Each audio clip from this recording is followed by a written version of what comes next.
Are you sitting there right now using a PC with an overpriced operating system while you eat unhealthy ramen? Well, I apparently have all of the solutions to your life. Go to Vite Ramen right now and get their healthy protein-filled ramen for 10% off with offer code BrokenSilicon. And then go to cdkeyoffer.com to get 25% off all Windows keys and use Die Shrink to get 3% off everything else on the website. And we'll talk about these sponsors more later. But for now, let's just get on with the show.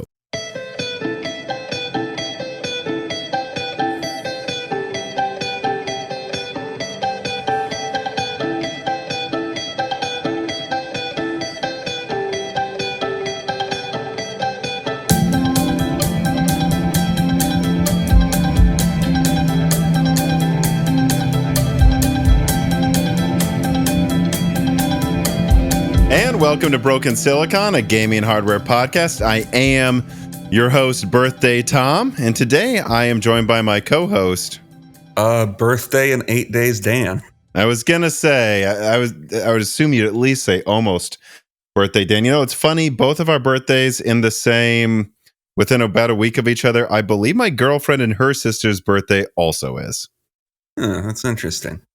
And I think, you know, it's funny, we've talked about me and her, like, in our family, Dan, like, the October through December area, especially November, is the birthday area for our family. Hers is April and May. It's just funny. And I've heard from people before that they often have clusters, I'm sure we can guess why, of where their family tends to have kids. Yeah, I mean, I think with you and me and our four cousins on the one side of the family, I believe four of us have birthdays within a month of each other. And then we also have a bunch of other family members who are in like November and December as well. So I don't know. Mm-hmm. Interesting alignment. Interesting. No one could hypothesize why that would be. Or why people often have birthdays in November. Who knows? Nope. No one could possibly subtract 9 months and think of what holiday that's happening in. But actually, for this episode, you know, I didn't see any necessary like corrections, opening stuff. The first story was actually, well, you'll hear in the write-up, was going to be a story later in the episode, and it's gotten to be big enough over this past weekend where I was actually on kind of a mini vacation with my girlfriend, and we, you know, would be like walking around in a city, and then I'd get a message via whatever, I won't even say, like one messaging app, and then I get an email from another source. And over time, this first story here that we're going to be talking about eventually turned into so big that I was like, well, it's going to be Thanksgiving week. I'm not going to have time to cover like Threadripper and possibly, as usual, something else that can pop up out of nowhere. I mean, half of the weeks when you guys see me do a video, it was not even planned 24 hours ahead of time. So I always try to leave a little bit of room there at this point. You know, actually, I'm interrupting myself, but back in 2019, in the early days of the channel, I don't know if you remember, Dan, this is actually when I had another job at the same time as doing this. I would often like pre-record, and maybe it's because I was new, so I had so many ideas, but I'd like pre-record several scripts ahead of time and then edit them and then just drop a video a day over time. And a large part of that, I think, was I was worried I'd run out of content. And yeah, you know. I mean, I think I remember early on in the channel, it was sometimes like you would drop like 3 or 4 videos in a week.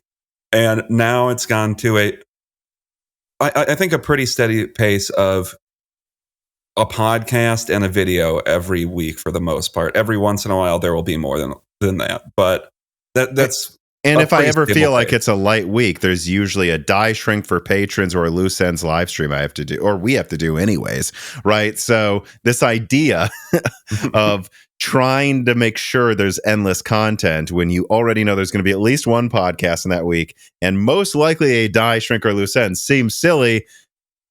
There'll be something to talk about, or some leak I've been working on behind the scenes that is ready. And anyways, though, getting back on subject here, what we're about to talk about became more and more to the point that I was like, I don't have time to drop this in the beginning of next week as a video.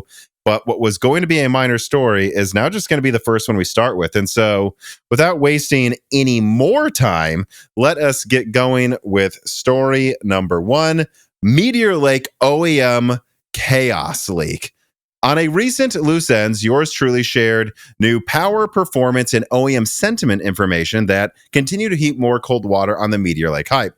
Now, to be clear, the Cinebench R23 multi-threading score of 20,000 plus that I leaked, in that live stream does suggest that Meteor Lake can, at least under unconstrained TDPs, match or beat Raptor Lake Mobile i7s that have the same core counts, 6 big cores, 8 little cores, and that a performance curve that I also talked about in that leak suggested that under 90 watts, Meteor Lake is at least 10% faster than Raptor Lake at same TDPs and same core counts, and can get up to 20% or higher performance advantages over Raptor Lake if constrained to 45 watts or lower. So to be fair, Meteor Lake did seem better than Raptor Lake in most scenarios and laptops, but it did seem like a major performance increase or even efficiency increase over Raptor Lake in heavy workloads wasn't really high enough to do anything more than disappoint at least a little bit. Like being 10 to...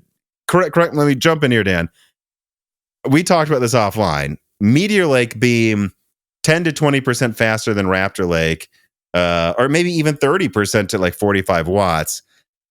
That's not what you were expecting. No, not at all. And I mean, that's not terrible, but it does get worse the higher up the performance curve you go. But to the point that in that curve I described in the Loose Ends, I also noted that at 150 watts, Raptor Lake seems to win. But anyways, going back to the new information today, look, for this episode of Broken Silicon, our original intention for the Meteor Lake story was just to discuss these developments that had already been discussed in the recent Loose Ends. But now it has gone from being the last story to the lead story since new information has been sent to us over the weekend. And without further ado, here is the 4 new quotes. The first one comes from an Intel contact that interfaces with OEMs a lot. Quoting directly here, just saw your live stream. So I've received this, last week, or I guess that would have been, around between Thursday and Saturday. And he says, I'd like to confirm that at least in some scenarios, Meteor Lake is definitely performing below what our partners expected. I'm not sure what went wrong. It's not my department, but in the past month, my days have been filled with meetings with angry OEMs asking us why Meteor Lake is barely better than Raptor Lake in their testing. I'm just going to move on to another quote here that I received like half a day after this from an OEM partner of Intel. Quote, in some form factors, Meteor Lake is better than Raptor Lake, but it isn't always better. And that's just not good enough. We were planning for an Alder Lake moment for the 2023 back-to-school sales period, and instead, we seem to be getting an Ice Lake moment that misses the holidays. Your viewers need to understand why that's a problem from OEMs. Many of us don't have a stockpile of AMD CPUs ready to use as alternatives. We have to sell Intel, and we've been waiting for years for something exciting and new that isn't just another refresh of Alder Lake. Now, we're going to have to try to convince consumers they need some new expensive AI laptop this January that effectively does nothing new with its tile technology besides cost more than what they could have bought a couple of years ago. And moving on to a third quote here. This is one of the ones I didn't even have time to send you ahead of time, Dan. This person is from a major OEM who was essential to many of my past Intel leaks. This person says, quoting, in our final testing, there is no appreciable CPU performance uplift with Meteor Lake over Raptor Lake, and thus you're going to see us lean into AI, graphics, and performance per watt heavily for our marketing. Look, I don't know what the exact percentage performance expectations were by our engineers speaking to their engineers a year ago, but I can promise you that everyone I personally work with at this OEM, including me, expected a general performance uplift to happen with Meteor Lake in addition to major efficiency improvements at the same time. Actually, on that note, AI was only ever going to be a bonus selling point of Meteor Lake, and it's only in the past few months Intel suddenly told us to focus on that as the main selling point. And by the way, they were told that before they saw the performance and then understood it. And moving on to the final quote I want to show today, this fourth one here is a major OEM who I feel is not the average opinion, or let's even put it this way. This isn't the median opinion of all of Intel's partners. but they are very negative, and it's shocking to me how negative this is, considering this is one of the biggest OEMs on earth that works with Intel. This person says, Meteor Lake, don't make me roll my eyes, and don't waste your time talking about it anymore. It's a waste of sand. Or let's put it this way. We won't be supporting Meteor Lake in our products above what's necessary to keep a satisfactory relationship with Intel, and we will be utilizing Hawkpoint and StrixPoint as quickly as possible next year with as much volume as they will give us. We see the writing on the wall. It's time to go 50-50 with Intel and AMD and laptop as quickly as possible. We don't want to get screwed over like this ever again.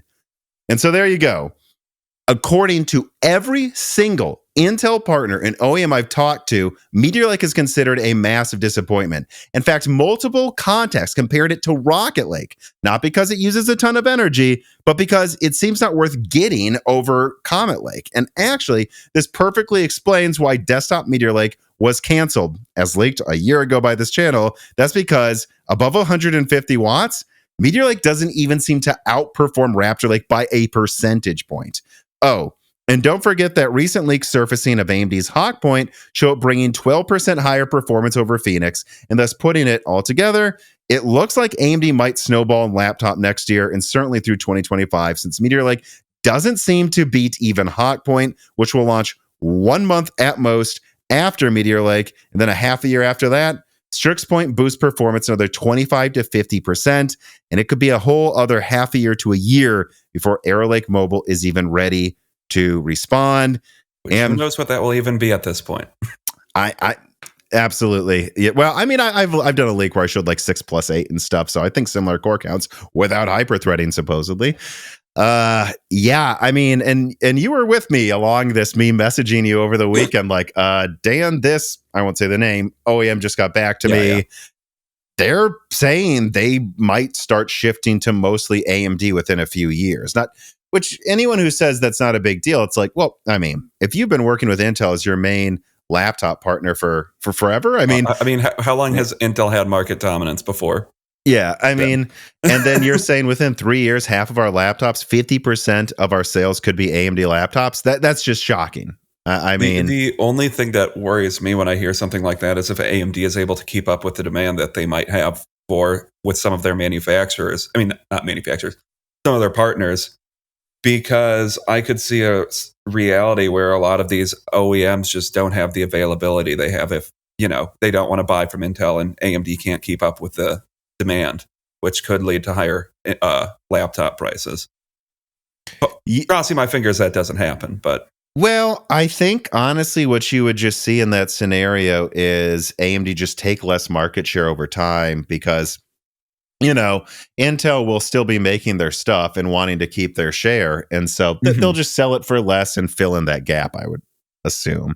Or there'd be a little bit, of course, if AMD can't supply enough, Intel can charge a little more, but you know what I mean? Like, there's enough chips to go around, so I don't see laptop prices going up because of this. Well, yeah, I mean, just what my one thought is, AMD APU laptops do seem to be in high demand as it goes, and I don't know, with everything coming out about Meteor Lake, it sounds like that demand might be even higher, because, I mean, I guess I want it more than what their Raptor Lake products, laptops, but not that much more, especially if you're talking about closer to like high performance gaming or desktop replacements, then it's effectively useless versus Raptor Lake. And so now you're at this point where I really only see it being that good looking of a proposition in like some thin-in lights.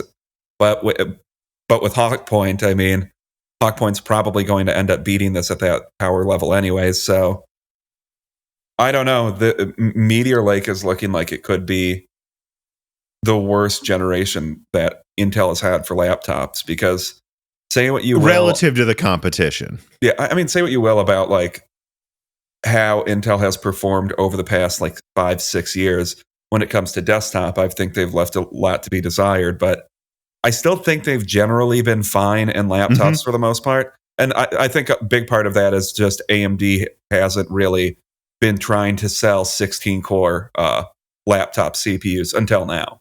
Mm-hmm. So, I don't know how I they think this is compete with important to Nvidia. highlight, right? Because I think a lot of people, I think people tend to remember what the current status quo is, what the current opinion in the zeitgeist is, and then they forget that that's not what the opinion was just a year ago. Like they tend to retcon how people think about things now into everything in history because this is how it's turned out. You know what I mean? Oh, yeah, you see that with the news all the time. People forget what people were thinking about with basically everything from a year ago. Yeah, that's not new. But so, like, an example of this would be Intel's laptops. I think people will look at, Intel 14th gen, what's going on with Sapphire Rapids, Emerald Rapids power consumption, and they'll go, well, Intel has been losing since Zen was out in efficiency. It's just not what the case was when Zen launched. Zen 1 launched, and it was, in multi-threading performance, obviously more efficient than like KB Lake. But I mean, it wasn't as good at gaming, and KB Lake had 4 cores. So, like, duh. And in laptop, Intel just kind of overnight after Zen 1 came out, launched quad cores with 8 threads and smaller form factors, started releasing 6 cores into laptops with Coffee Lake and 8 cores and so on and so forth. And all of those laptop chips were more efficient than their desktop chips. Like I had a Whiskey Lake i7 laptop that was as efficient, if not in testing, 10 to 20% more efficient than Zen 1 and Zen Plus laptops. And then there was like the special Surface Edition Zen Plus laptop that had 11 Vega compute units for those who don't remember. But Intel had Ice Lake, and Ice Lake was higher performance and did use less energy and was like 20% less integrated. Tiger Lake was more efficient, generally speaking, than what AMD had with Cezanne even. And in Cezanne, I would say like Cezanne is really the first generation where AMD CPUs were really sought after. And then after that with Renoir was, but mostly because of the price, not because it was always more efficient. It often was, but it wasn't like, and it wasn't until after Tiger Lake. I mean, Tiger Lake was really efficient in specific use cases. Alder Lake Mobile was really specific. I think Rembrandt was actually a surprise that it was surprising that it kept up in a way with Alder Lake Mobile. Yeah. If you remember, like, oh, Zen 3 Plus maybe it isn't quite as high performance, but in 35 watts, it actually still ties it. We were surprised AMD still tied Intel at 35 watts. And now Phoenix has come out and it's more efficient. And I think, right, we expected Meteor Lake to at least leapfrog that. And it doesn't seem like it's really going to. And I'm sure people will look at what happens with Strix versus Meteor Lake and go, anyone could have seen this happen. And Intel has been able to defend mobile efficiency, not always, not consistently. They had overheating 6 cores and MacBooks. Yeah. I'm not saying it was all great, but this to me seems like we're on the cusp of this just not happening anymore. And one of the OEMs seemingly sounds like they're betting on it ahead of time. We are already ordering tons of AMD, and I won't say which one it is, but it is an OEM that has a decent amount of AMD laptop offerings already, because we can see where this is going. And the OEMs that bet on Intel and double down on Meteor Lake, I'm telling you, people, some of these, I only showed you some of the quotes. They are pissed at Intel with the performance they're seeing out of Meteor Lake. I mean, if AMD didn't have like a hawk point to hold them over until Strix was coming out, maybe this wouldn't look as terrible because they would still turn out to look a little bit better than Phoenix. But just with AMD able to completely deflate this launch with Hawkpoint, I really don't know how Intel can turn this into a good story for them. Like, and I was talking to you about that, like when you first started sending me these quotes. What was it? Probably Friday or Thursday or Friday. Some of them are probably arriving before that. I will say the most crazy ones you hadn't even seen until just now, I think. Yeah. But I was talking to you about that. Like, to some extent, it's hard to even know what to say about Intel anymore, because it feels like their lines always start out like sounding like it's possibly going to be optimistic, and then they get more and more pessimistic and fail to meet expectations more and more with every generation each time. And like any promise from Intel, I just don't know what it means anymore, because they seem to always underdeliver, with the exception of like Alder Lake, since Zen has come out, frankly. Yeah. And I mean, I think there's going to be people. I can already see it. Well, I guess let me say one more thing before I get to what I was just about to say. Like, Yeah.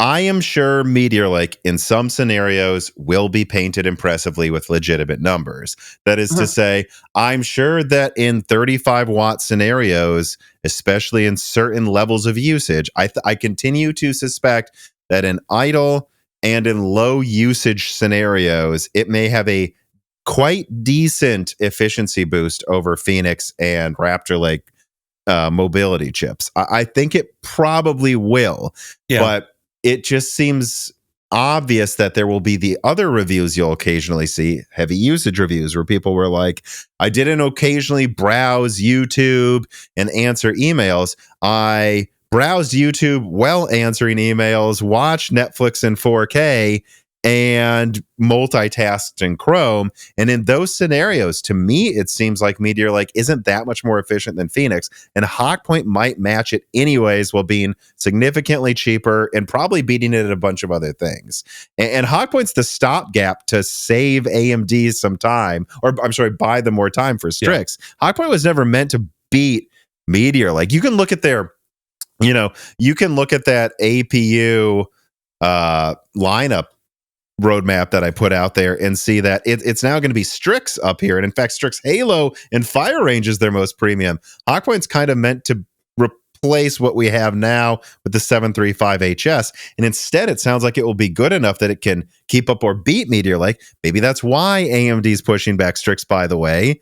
We don't always know what they're seeing that we're not seeing behind the scenes. They know much more than us. It's their job, and they pay people six figures to multiple people probably to predict and see what the competition's doing. And it's just funny to go, oh, well, it seemed like Meteor Lake has time in the sun, and that because AMD's failed and is delaying Strix, and there's almost a part of me like now, oh no, maybe AMD hasn't failed by delaying Strix. Maybe they know they can get away with delaying Strix and making it more prepared at launch because Hawkpoint's enough to beat Meteor Lake anyways.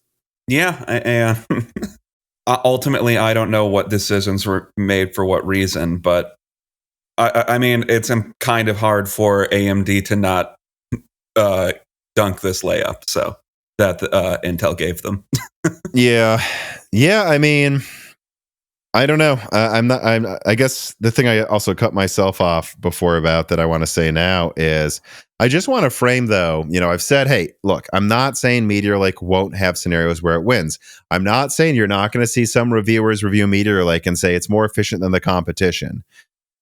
That's not the point. It needs to be a lot better than that, though.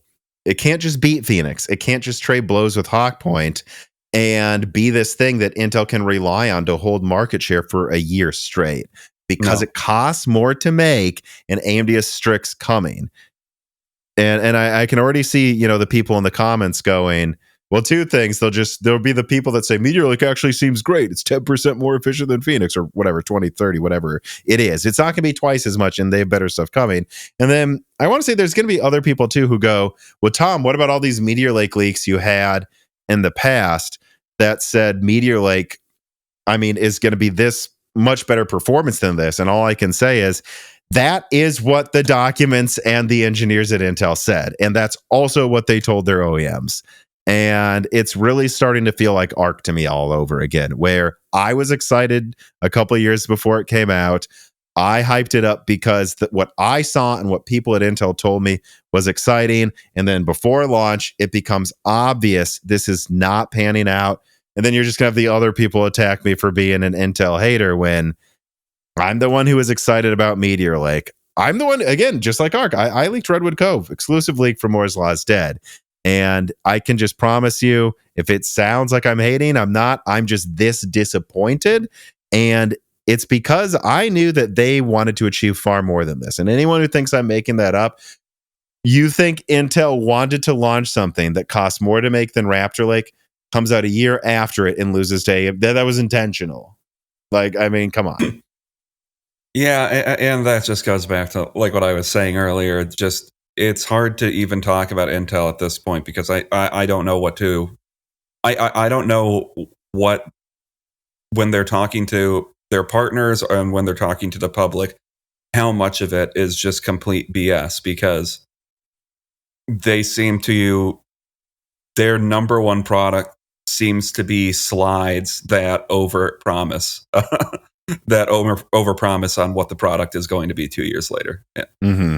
That's unfortunately where they're at, and I need to see a few generations of product launches before I can really have any faith that they're actually able to put out a good product consistently again.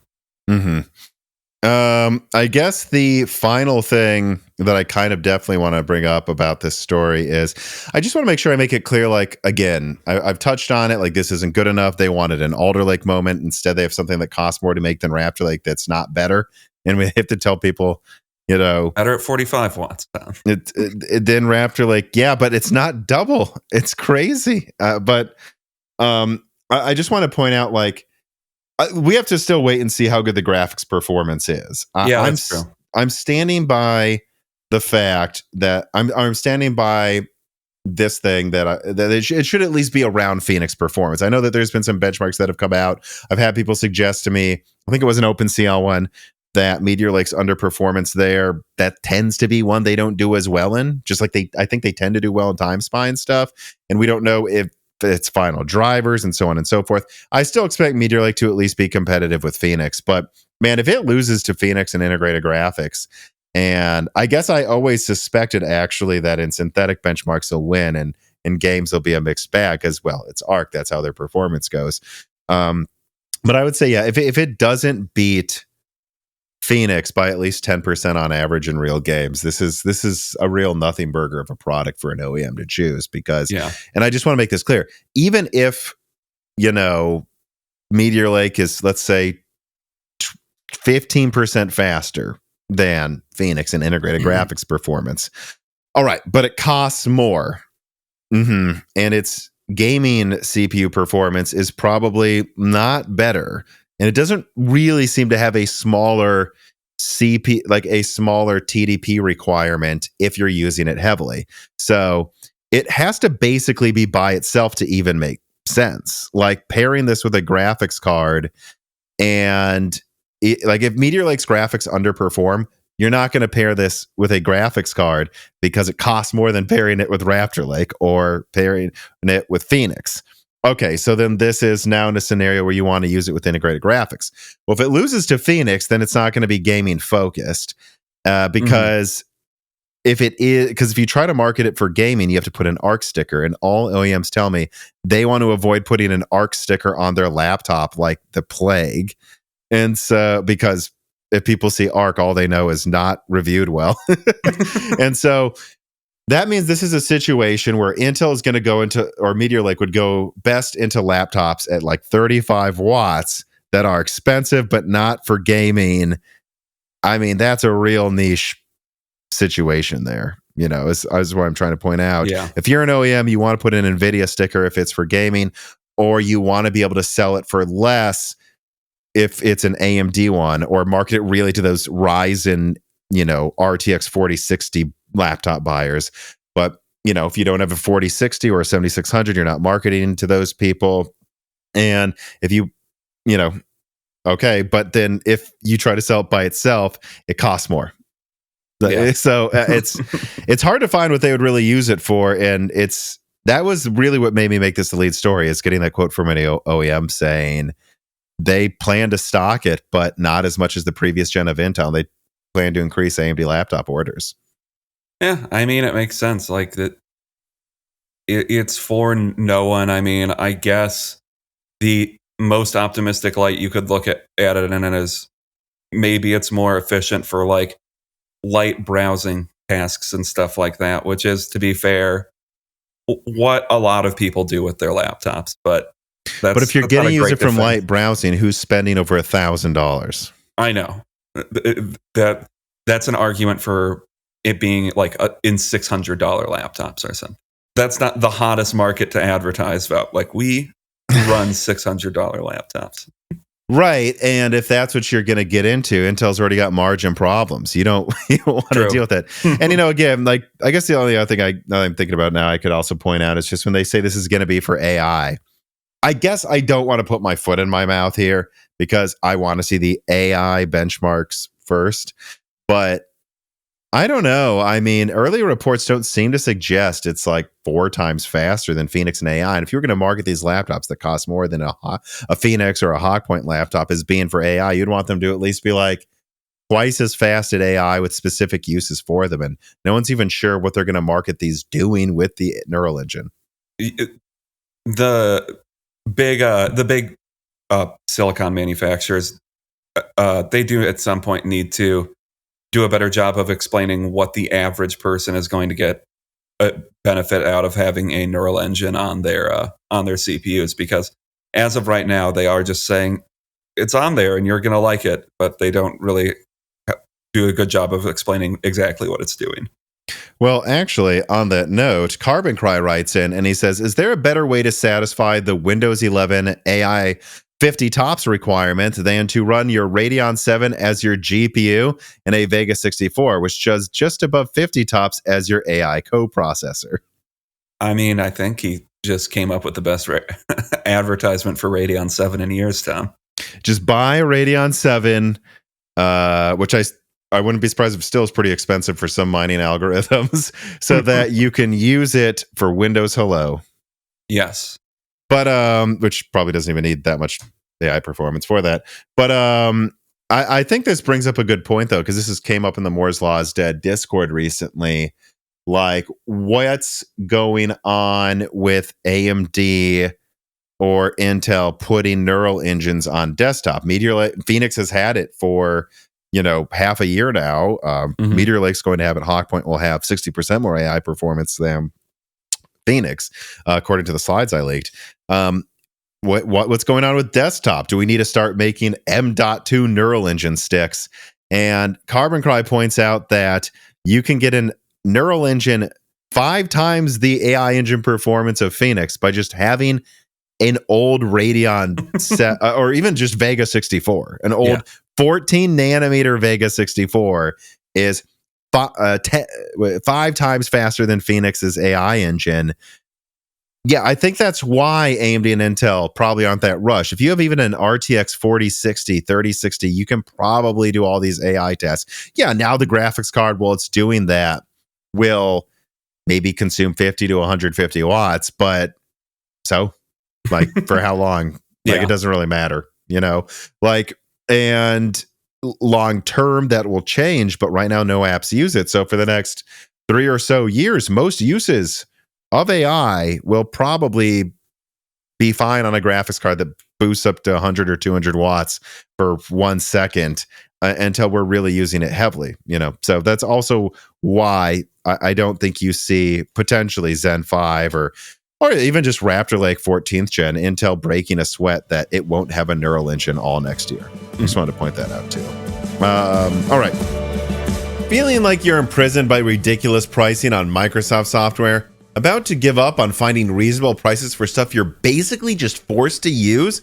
Well, there's no need to do that. Just go to cdkeyoffer.com during their Black Friday sale. This piece of content is brought to you by cdkeyoffer.com and their Black Friday sale. Whether it's Microsoft operating systems, Office products, or even many of the latest games, cdkeyoffer.com provides PC gamers with a product that I honestly just think this community needs to balance out all the nickeling and diming going on in PC gaming these days. And that's fair pricing on essential Microsoft operating system and Office software that you just basically have to use whether you want to or not. There's no need to overpay for everything when you can save money on some of this stuff. And the Moore's Law is Dead team has been working with cdkeyoffer.com for a long time, and we still do. Whether it's me and Jesse's desktop, my girlfriend's gaming PC, or Dan's desktop, it's all powered by software we got for a reasonable price from cdkeyoffer.com. And you can join us and support the channel by using offer code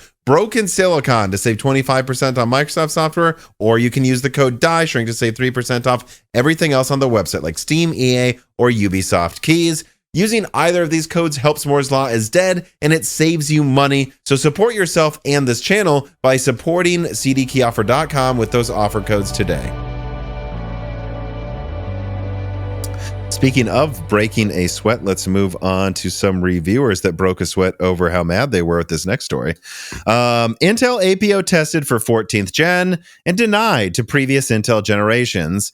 Yet again, Intel seems poised to snatch defeat from its own jaws of victory. The APO feature, one of the few genuine upgrades brought by Raptor Lake Refresh over Raptor Lake 13th Gen, has shown its worth in hardware unbox testing, and yet Hardware Unboxed was told directly by Intel that 12th and 13th Gen products will never get APO. APO is a per game optimization improving utilization, and it's useful and makes usefulness of E-cores, increasing performance and lowering power usage in CPUs bound scenarios by more narrowly prioritizing the intensive tasks a game demands from the processor's various core types. Even if not always utilized, it is a nice technology. And I say not always utilized, I believe Metro Exodus and Rainbow Six Siege use it right now. So it's like 2 games, but there are scenarios where you can boost performance double digits, even like 20-30%, I think. He says, or I continue, and if Intel is able to improve their game support and spread the feature to future products, could have proven crucial in bridging the gap between the end of hyperthreading and the start of the rentable units era we will see with Arrow Lake. In fact, this technique and others like it could be even more important for rentable unit designs, considering they'll lose hyperthreading and probably have to use the E-cores more in games. But alas, it seems doomed to get forgotten just as quickly as it was announced in the annals of history, or maybe even quicker if 14th Gen doesn't get any more new game support for APO. So, yeah, there we go. I mean, honestly, for me, I think that we had a reader mail where people were like, do you think APO's going to be added for a bunch more games in older Intel generations? I think me and you said probably not, right? And I mean, if it got support in a bunch of games, it would become, I think, a decent feature. But I mean, if it made Raptor Lake Refresh gain 10 to 20% performance across the board in gaming, that's a real reason to get that over discounted previous gen. Yeah, but it's like, I mean, I think Steve at Gamers Nexus in his wrap up basically just said, I can't really call this a feature at this point unless you play a lot of Rainbow Six Siege. So I think that's a pretty good summary of what APO is. They're telling you it's going to be bigger. Hopefully it is bigger, but like as I said in our previous segment, I don't know what to make of Intel promises anymore. And I just want to be clear about this. So Intel's confirmed it's not coming to previous gen, which, to be clear, I don't know. I think I said in the live stream, maybe it's because it took a ton of per CPU optimization to even get it working well. I don't know. But if it didn't, that seems like an insane waste. Like, I mean, what about all of this oversupply of Alder and Raptor Lake stuff that you could have given a That's true, yeah. 10-15% performance boost? I would almost suggest they know they couldn't have easily and consistently done that. And that's why they didn't bring it to it, because it would be incredible if they actually thought 2 games getting this would make people run out and buy 14th gen. I don't know. Maybe they did. But additionally, I'm Googling around now. I'm still not seeing other games announced. Like, this isn't like DLSS or FSR where they're like Forspoken, but then there are like 20 other games announced to get FSR 3 support. I don't see anything announced for it. I mean, I don't know if they're bringing APO to any other game. I'd assume there's at least one other, but it's crazy they haven't announced more. Like, that's how you get people to buy a 14th gen CPU for extra money over a discount 13th gen, which those are on fire sale right now. Like, they go, oh, only 2 games have it, but the reviews show it works. And I'm seeing a dozen more games that I want to play are going to get huge performance boosts. That they haven't announced that. I mean, yeah, they would have if it was going to get it, right? Yeah, I mean, if they wanted this to be a good big feature and they wanted to like actually, promise us something, and we would actually have an expectation that they're going to meet this promise, they could launch with 2 games and this basically be like here's what's to come, because with like 20 games in the future. Because if there's like 10-20 games that are popular that are going to get it in the next couple months, and right now it's just only on these 2, I mean, just having it on those 2 is more or less an advertisement for the feature, because it's still kind of in beta. But here it's just like, if the extent of the feature is, if you play Rainbow Six Siege a lot, you get slightly better power usage and decently better frame rates. That's cool, but it's like, it's not a reason to buy Raptor Lake Refresh. And you're kind of ruining some goodwill that you could have bought back from your fan base if 12th and 13th gen would have just gotten this as well. Because now it kind of seems like this is a soft way to try to get people to move from Alder Lake and Raptor Lake to Raptor Lake refresh, so they're not deprived of this glorious feature that works on 2 applications. Well, the funny thing is I think a lot of people might compare this to DLSS 3 and say this is being cordoned off to Lovelace to try to make you buy Lovelace. But I don't know. People I talk to at Nvidia, and I trust these people. I don't think they're just hiding this, but yet telling me all this other information I leak sometimes. Like, they tell me that, well, they could probably get DLSS 3 officially working on Ampere and maybe Turing a little bit, that it would not run as well. And it might lose some of the clarity. I don't think there's literally any reason this couldn't work on the previous gens, except that maybe it takes a ton of effort to implement. Yeah, I mean, I don't know what about Raptor Lake refresh they've changed at a silicon level that could make it be able to work. Only thing I could think of is thread director enhancements to Raptor Lake, but I don't know if it got any of that. I'm just spitballing. Did they do a slight? Again, though, even then, I don't think I wouldn't really buy it. Yeah, it seems like you said, either it's too intense to actually get it to work on a number of different products, or it's a really stupid, cynical move by Intel. Yeah. The final thing I will say is here, one thing said in the write-up was that this could be forgotten in the annals of history. I will push back against myself there and say it wouldn't surprise me if they're already doing tons of work for Arrow Lake, which I believe loses hyperthreading ahead of its launch, and they want to make all games that come out on it be optimized to use the E-cores. And I want to be clear about this because, well, Raptor Lake may be better at utilizing both E-cores and P-cores for one gaming application at the architectural level. The people I've talked to at Intel don't seem to suggest to me that it's like fix the whole issue with communication and latency penalties and these cores being used, both core types being used for a game, right? Like, it doesn't sound like Arrow Lake gets all the way there. So if they did make it work better, it would be through programming. It wouldn't surprise me if some of this trickled into Raptor Lake refresh, but they don't want to spend the time optimizing it more than a few games.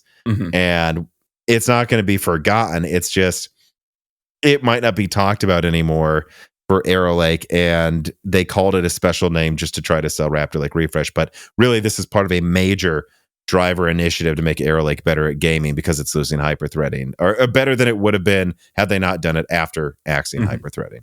Yeah, because I don't know. Looking at this, it really does just feel like this is the performance you're getting from the. It just feels like what it should have initially been. Like, power draw is so much better in certain applications, and and you get so much better gaming performance. It's like, well, it sounds like this is just an advertisement for how bad at power delivery and and scheduling these CPUs are. Now, did I thought I saw this being talked about by some people in the Moore's Law's Dead Discord? Did Gamers Nexus cover that like the E-cores use some absurd amount of energy when using this? So I didn't have the time to watch the video completely, so I only perused it. But I mean, from what I saw on their charts, the power spikes in, I believe, Metro Exodus were way lower, so it was used like 100 watts less at its biggest spike, and it generally used like 20% less power throughout the entire benchmark. And then in Rainbow Six Siege, the overall power draw looked like they were about the same. In some scenarios, using APO because it's not a CPU bound, because it was getting to the point where it was CPU bound, it's used a little bit more energy than non-APO at certain points, but it was about the same, I would say, overall. Well, I just must have missed seeing something there. But yeah, I don't know. I don't think I have anything else to say about this story, do you? No. All right. Well, then let us move forward to story number 3. AMD 8000G update. I guess let's talk about them finally. All right. Around half a year ago, Moore's Law said leaked that the Ryzen 8000 series that fake leakers were claiming proved Zen 5 would launch at the end of 2023. This channel was saying, actually, that's just Phoenix APUs coming to AM5, according to our contacts. And recently, well, the rest of the world has seemingly finally caught on to that. And after seeing tons of your questions in the comments on YouTube, we feel we should cover it again. All right. So first thing to note is that Gigabyte has literally confirmed that these APUs are coming to AM5 by the end of January 2024. Next, HKEPC on Twitter stated that there should be a 12CU 8-core 8700G based on Big Phoenix, a 4CU 6-core 8500G based on Little Phoenix, and a 4CU quad-core 8300G based on Little Phoenix as well. But there's also an 8600G, but it seemed like people weren't sure of the specs or something, so I'm not going to comment on it. And just to be clear, I guess I can't back this up, but these are the types of products they will probably launch. I haven't really asked about Phoenix APUs coming to AM5 after confirming they would around the end of this year, simply because, I mean, we know what they can be. It's just Phoenix, you know? But anyways, that's about all there is to say, besides noting that it would be interesting if they ended up using Hotpoint within these nomenclatures with some enhancements eventually. Although who knows, maybe AMD is actually preparing these right now so they can just dump Phoenix stock by mid-2024. And actually saying that out loud after writing this, that's what I suspect is going on, everybody. AMD is preparing Hotpoint. As this channel has leaked, Hotpoint won't be like Rembrandt over Cezanne, but it seems like overall an uplift, at least as exciting as Renoir to Cezanne in that. Yeah, I mean, the clock speeds are going to be a lot higher and the AI performance is going to be a lot higher than Phoenix was. And so this is a situation where the die size will be like the same and they have no reason to produce Phoenix anymore after this. And they plan to probably slightly tweak Hotpoint into Escher in the future as well. And so I really do think what's probably going on with AMD, and they probably planned this, by the way, early this year, is, oh, we're going to make as much Phoenix as we think we need. And then right when we're ramping up Hotpoint production, which is probably right now, by the way, we are going to prepare these APUs for desktop that are probably about the same performance on desktop. If you push it to 100 watts on laptop, they would be worse. And this is where we're going to dump extra Phoenix stock. So, yeah, what do you think about this, Dan? And actually, a question I want to ask you is what performance, or not performance, but what price levels do you think the 12CU 8-core, maybe a 12CU 6-core, and the 4CU 6-core and 4CU quad-core need to be to really be interesting in the existing lineup? I would say I think the 8-core 12CU would probably make sense at what, $400 or so dollars. That would ostensibly saying this is basically a 7700 with a $100 GPU stapled onto it. Which I think is about the right price for that. If they did something crazy and sold it for like $350 or $370 or something, that would be awesome. But I wouldn't expect that. The 8600, so 6-core 4CU, is kind of a weird product because I don't know. You mean 8500, the 4CU 6-core? Yeah, sorry. The 6-core, so the 6-core 4CU one is confusing to me because that's not really that many more CUs than you get with the 7600 at $200. So for that, an interesting price point would just be the same price as the 7700, and they stopped selling the 7700. And then the 8300, I would say like 120, maybe 130. Yeah, I think, what did I write down here? Because I actually hid it from you so you couldn't be influenced. So I couldn't copy.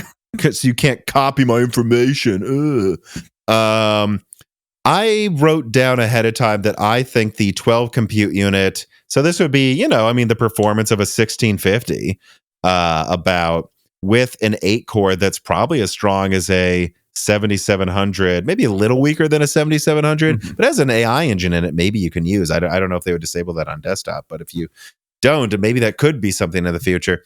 Personally, I think this should, to make any sense, I think it should be like 330 at most. Now, hear me out. I'm not saying they will do that. What did they do? I mean, I could, if only I had access to the internet. What was it? The 5750G. MSRP. I mean, didn't they charge like something silly for that? For my, Oh, that's not a bad comparison, though. I think they charged. Well, there's a pro one that's the 5750 because I remember these things launching for like $370. But why did they think they could get away with that? It's because AMD was charging at the same time like $400 for 5800X. So it doesn't really seem like Intel's going to have something good to compete with that. So I think that's what they might do. But for it to be interesting, the 7700X sells for $300 right now. So if you make this $330, $10, $30 more, 10% more, you're getting the 1650 with it. Otherwise, I don't see the point because I think the 7700X will clock faster. Like, so yeah, that's true. If you're only using it for a CPU, and it has less PCIe lanes, so you're compromising here. And to really make a huge difference, I actually think the 12 CU 8-core Phoenix APUs, the 8700G, needs to be the same price as the 7700X. Like, it's like you lose PCIe lanes, it's 5-10% weaker at CPU performance, but you gain a 1650. That would be like a huge deal, though, because you could have that as a starter CPU. Still has enough lanes to add an SSD and stuff and upgrade in the future, but I could see them charging a little more. And everything below that, it becomes more and more about, well, they just need to charge less. Like, I mean, if we're going to be honest, the quad core needs to be 120 to really be interesting next to $90 Alder like quad cores. I mean, the 4 CUs could run games, but I bet they're as good as like Renoir integrated graphics at best if you really push the clocks. They're not going to do any more than that, and that's old graphics performance. So I think all the rest of the Phoenix dumped stuff has to be about finally AMD offering you 4 or 6 cores for a cheap price below 150. That's what they really need to be about, because like you say, 4 CUs, yeah, I mean, it's better than the 7600X or something, but it's like probably still not as quite as good as like Cezanne integrated graphics, or certainly not better. Yeah, I mean, I guess I see your argument. I do find I always find the way how you price something like this really difficult to manage, because to some extent, and I know this this package doesn't exist. I'm not saying that this is a thing they could put out easily, but like, the ideal thing I think you would want is like the 4 and 6 cores have 12 compute units, because then you could really build like a truly like a $400 like mini ITX thing, or $500 mini ITX that actually does serviceable gaming performance, and you're not wasting money with the overpowered CPU, with the CPU side being overpowered. Yeah, that's important for a mini PC. That would be more of an argument for like, can we get a Z? Well, no, that is, they still put 8 cores in the ROG handheld, actually. But like, I mean, I think you also have to remember that a lot of people buy these and then they get a graphics card and then they want to upgrade to Zen 6 or something on AM5. And I think that's an interesting upgrade path where it's like, hey, I'm starting with something that can do 1080p gaming 60. And then if I save up some money here and there's a sale, oh, look, now the 3060 12 gigabytes, $200 in 2024. Boom, I just boosted my performance, and they wait, upgrade to Zen 5X 3D or something. And they never had to switch motherboards or remove everything from their PC. Yeah, and that's an interesting upgrade path. And if that's the primary buyer of this, then yeah, the 8700G probably couldn't cost much more than a 7700. Because there's just not that much you're getting out of it versus the 7700. And I don't know. I think that's a very, very niche type of person. I don't think many of them exist. And I always think when you're talking about upgrade paths, you realistically do need to say to yourself, am I actually going to do the whole upgrade thing I plan on doing, or am I just going to end up using this thing until I need to get a new motherboard or something? Because I think the idea that people are going to keep upgrading their PC or upgrading things that are in their motherboard, like other than their graphics card, I just don't think happens as often as people act like. No, and I agree. And so I guess the final thing I would suggest, though, this is called Ryzen 8000G. And to be fair, in the wrap up, we have a flyer that shows Ryzen 9000. So there's a totally realistic chance, and probably what a lot of people expected. I certainly wouldn't have ever told you this would surprise me. 8000G remains actually, 8000 might remain Hawk Point and Ryzen 8000 APUs on desktop, and they're going to save 9000, not just for Zen 5, but so they can say Zen 5 Strix is Ryzen 9000. Actually, now that I say that out loud, I bet money that's what's about to happen here. Is they're calling the 8000G APUs 8000, not just for them, but for Hawk Point, and then half a year later, they're going to say Ryzen 9000 is Strix, and the desktop ones will already be out. So I think that's what they're going to do. And even with that name, though, I wonder if they're going to just discontinue Zen 4 for the most part on desktop. We do have to wonder, like, would they put like the 8-core Phoenix with 12 CUs at 250 so they can still sell a 6-core Zen 5 for 300 above it or something? That's one thing that I would also consider throwing out there that they might be preparing to do with these, because Zen 5 CCDs are bigger. So if you have like a 90-ish, let's say 4 nanometer Zen 5 CCD with the same IO die, trying to compare that to like the 5 plus 6 nanometer of Zen 4, I think it'd probably be cheaper to sell Phoenix closer to like 250. But I will say, if you go below 200, I actually don't think Phoenix is any cheaper to make, even monolithic, because it's all 4 nanometer silicon, than even without the packaging costs compared to Zen 4. Does that make sense? I kind of stumbled through saying that. Yes, that makes sense. Any other thoughts on this story? No, I don't think so. 6 nanometer Steam Deck OLED announced and released on November 16th, quoting Valve and some other write-ups here from The Verge. This month, Valve announced that they will be launching a new OLED model that utilizes a 6 nanometer variant of the existing silicon being sold in the Steam Deck. Not for any notable performance increases, though, but to, like the PlayStation 5 Slim, reduce costs and power consumption at existing performance levels. In fact, Valve stated that it's important to us, quoting them, that the deck offers a fixed performance target for developers, and that the message to consumers is simple, where every deck can play the same games and they don't need to worry about what they buy going obsolete in a year.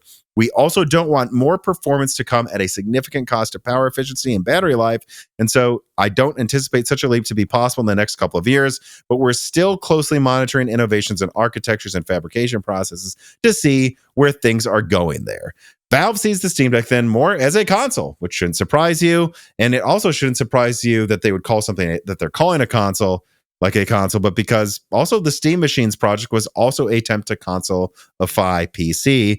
And otherwise, what else is there to say? With their competitors, their competitors may continue to launch Phoenix and soon Hawk Point and Strix Point based handheld devices with clear performance advantages over the Steam Deck 1.0, the Steam Deck is seen as a console by Valve. And what they're going to do then, until they have a massive leap, just like what Sony would do, is cost optimize the internals and add new minor features like an OLED screen. Doing so, Valve follows the footsteps of every other handheld console manufacturer and definitely will not be following up anytime soon with a major redesign after the launch, just like what Nintendo did with the Switch. And a sidebar, I will say, doing research for this, I didn't realize the Steam Deck's only a year and a half old. Somehow it feels like it's been out for longer than that. But I don't know. What did you think about this? They both launched a 6 nanometer variant that does seem to use less energy and maybe have 5% higher performance. And in addition to that, they've pretty clearly said no new Steam Deck for, some people are saying more, but I'd say they're saying for at least 2 years.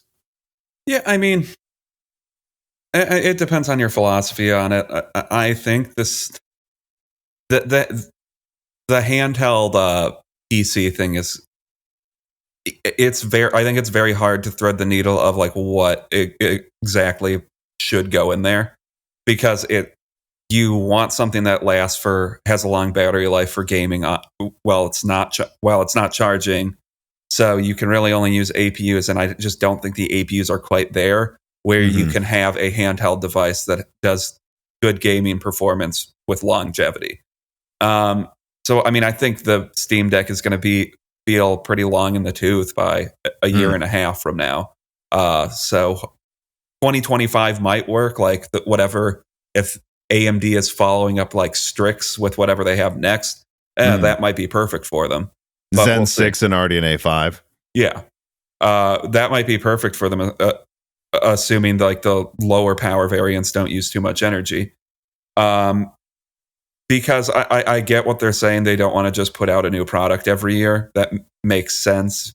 It's not going to be significantly stronger, but I don't know. The Steam Deck is already feeling a little weak, and it's going to keep feeling weaker. So, and that's just the weird thing about these handhelds is, well, they're going to age rapidly because they're using the weakest things on the market that can still run games. But, you know, I think the Steam Deck does seem to be one of the best, still seems to be the best one on the market right now. And this is just playing into the things that it does well. Run games for longer than the other ones. Right. Which, you know, I've seen people claim, oh, well, the ROG is a lot stronger. It's like, no, not really. I mean, not if you really. Squint at it. It really needs to consume 55 watts and then it's not portable. Yeah, I know. The ROG one is just, the ROG Ally just really missed. It's like only in this exact scenario where you're already connected to a wall, is it decently stronger than the Steam Deck. And it's just, that's not a convincing reason to buy it over the Steam Deck. Yeah. I mean, I guess, you know, now that I'm thinking about this, so the Steam Deck's been out a year and a half. They've already launched the OLED model. The Switch didn't launch its OLED model until like, what, 3-4 years after it was out? I mean, yeah, I would still suggest Valve's going to look at a more aggressive release cadence than Nintendo does.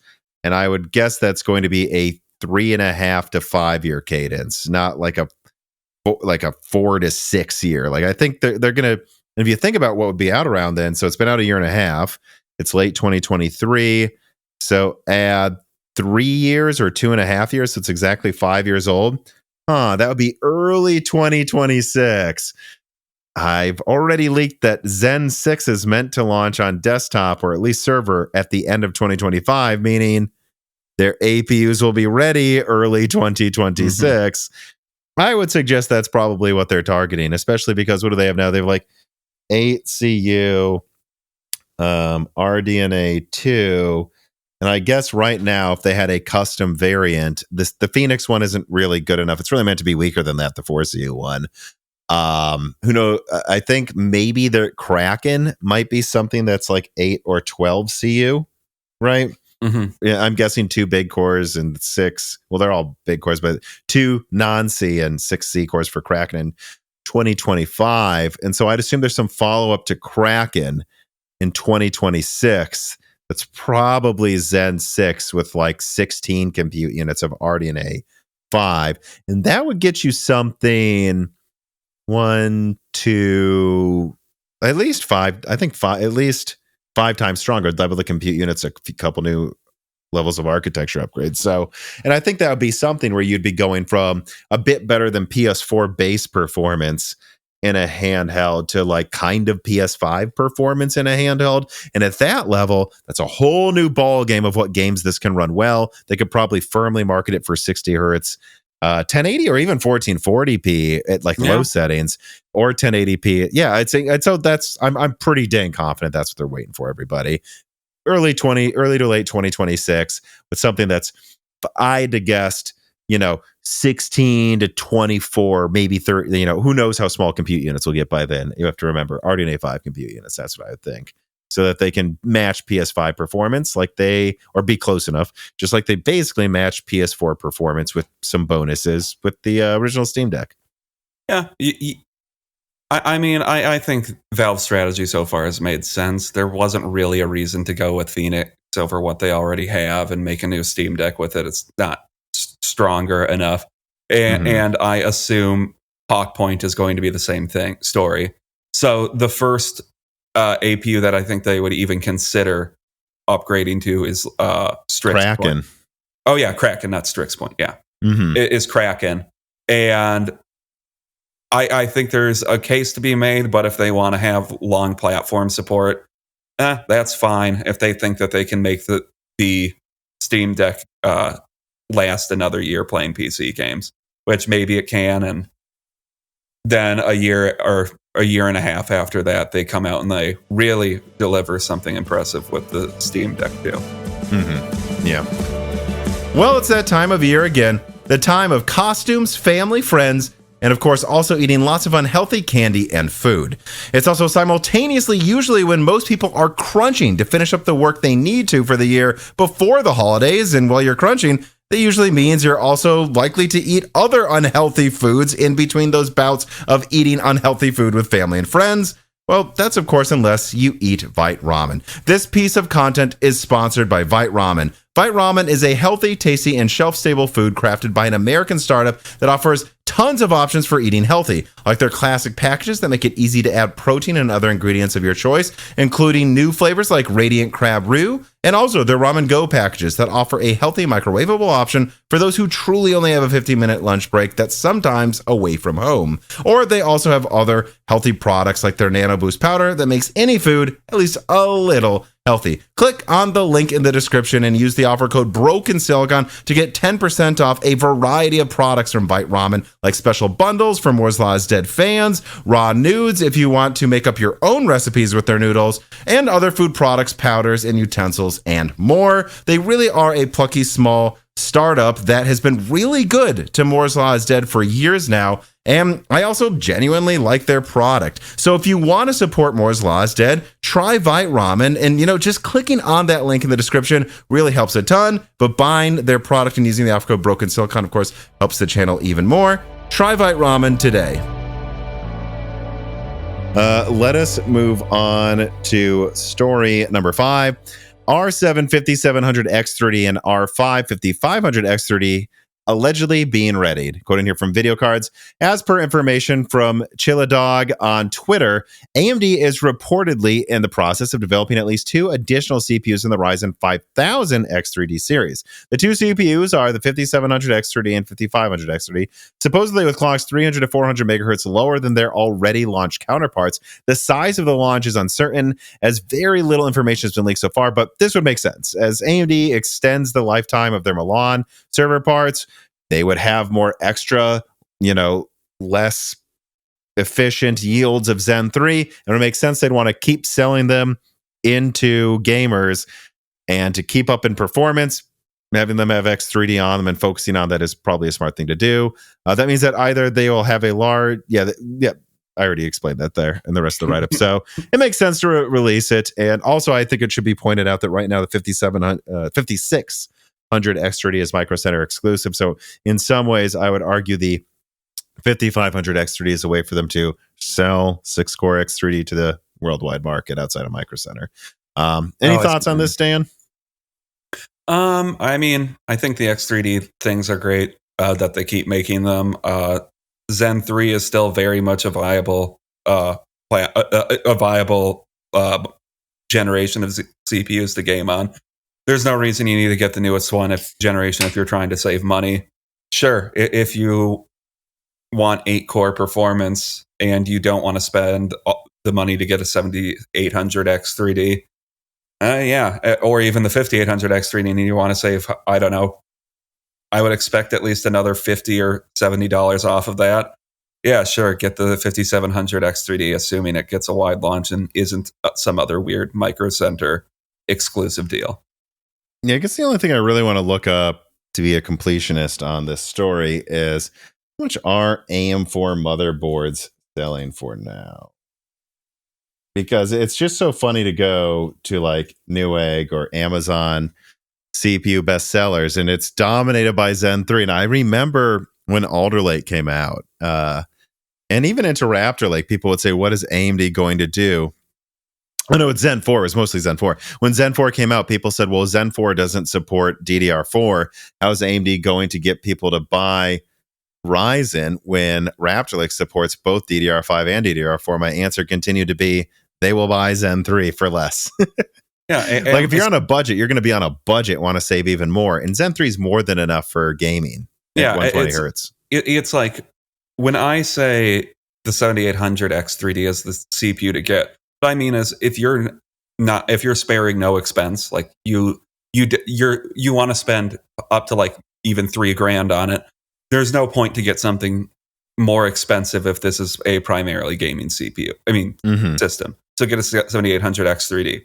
Then there's a bunch of older CPUs below that I would recommend, or same gen CPUs below that you can get that are going to get you pretty damn close to the same performance in most contexts if you're playing above 1080p. So really, like a 5700X3D is not going to get you the exact same experience as a 7800X3D in gaming, but it's going to get you close enough that if they sell it for like, I don't know, $300 or so, or I don't know what I would even expect out of them at this point, like $350, that would be probably pretty good. Yeah, and just to make things clear about what's going on right now with pricing, like I haven't looked that much. It was while you were talking there, but the B550M, so is this, yes, it has PCIe 4.0, which I would definitely want in any motherboard I buy at this point. It's $75. I mean, it's a Black Friday sale product. So I mean, I guess there's an argument that this isn't always there, but I mean, I assume this will be here to stay. I don't see this type of thing going up in price rapidly next year. So for $75, you can get a PCIe Gen 4 motherboard, and then you can hopefully soon get, like a, I mean, I misspoke. The 5700X3D should be 250, not 350. Oh, I didn't even hear what you said. Yeah, you should correct yourself for everybody else in the comments for sure. Yeah, $250. Well, I think would be probably fair for this 5700X3D. I don't know. It could even fall to 200. Cheaper, yeah, it could be 200. Who knows? Well, so I think here's the important thing to point out too. If you're really going for a budget build, the 5600X3D is $230 right now at Micro Center, and it comes with 16 gigabytes of RAM. So, I mean, there's a situation where next year AMD may have a 6-core X3D Zen 3 processor for like 200 or something, and then you can get a $75 motherboard, and maybe if you're at Micro Center, it'll come with RAM. And I mean, you're looking at a situation here where you can get, remember, Zen 3 with X3D games about as well as weaker Raptor Lake products. You're looking at something that games as well as at least an Alder Lake i5 while using less energy, and the motherboard was $75 and maybe came with RAM or something. So yeah, I mean, this is going to keep this as a mega budget platform for a very long time, I think. Yeah, I mean, if AMD keeps releasing new Zen 3 SKUs, people are going to keep buying them because Zen 3 is really all you need. Like, if you're trying to spend less than $1,000 on a build, stuff like this is the way to go. All right, let us then, and you may have heard me crack something open. Again, today is literally my birthday, and like all 30-year-olds, all people in their mid-30s, when you have a birthday, you just keep working because it's really not that interesting anymore that you're getting older. But I do want to have a beer. Spilled all over me while we're recording today. And actually, since this is an Nvidia story, I'm going to put a green birthday hat on that will undoubtedly fall off of me. But here we go with story. Let me write it down. This was a giant mistake, everybody. With story number 6, comprehensive Nvidia 40 Super and RTX 5000 release date details leaked. Nvidia is facing a difficult period on many fronts. Hit by pending export bans and the associated supply chain reshuffle in Asia, and expectations for softening of AI demand on top of already difficult balancing of AI, gaming and professional supply and demand, and Super is being planned to kickstart their gaming demand next year, and hopefully, from Nvidia's perspective, to rid themselves of that pesky Navi 31 for good.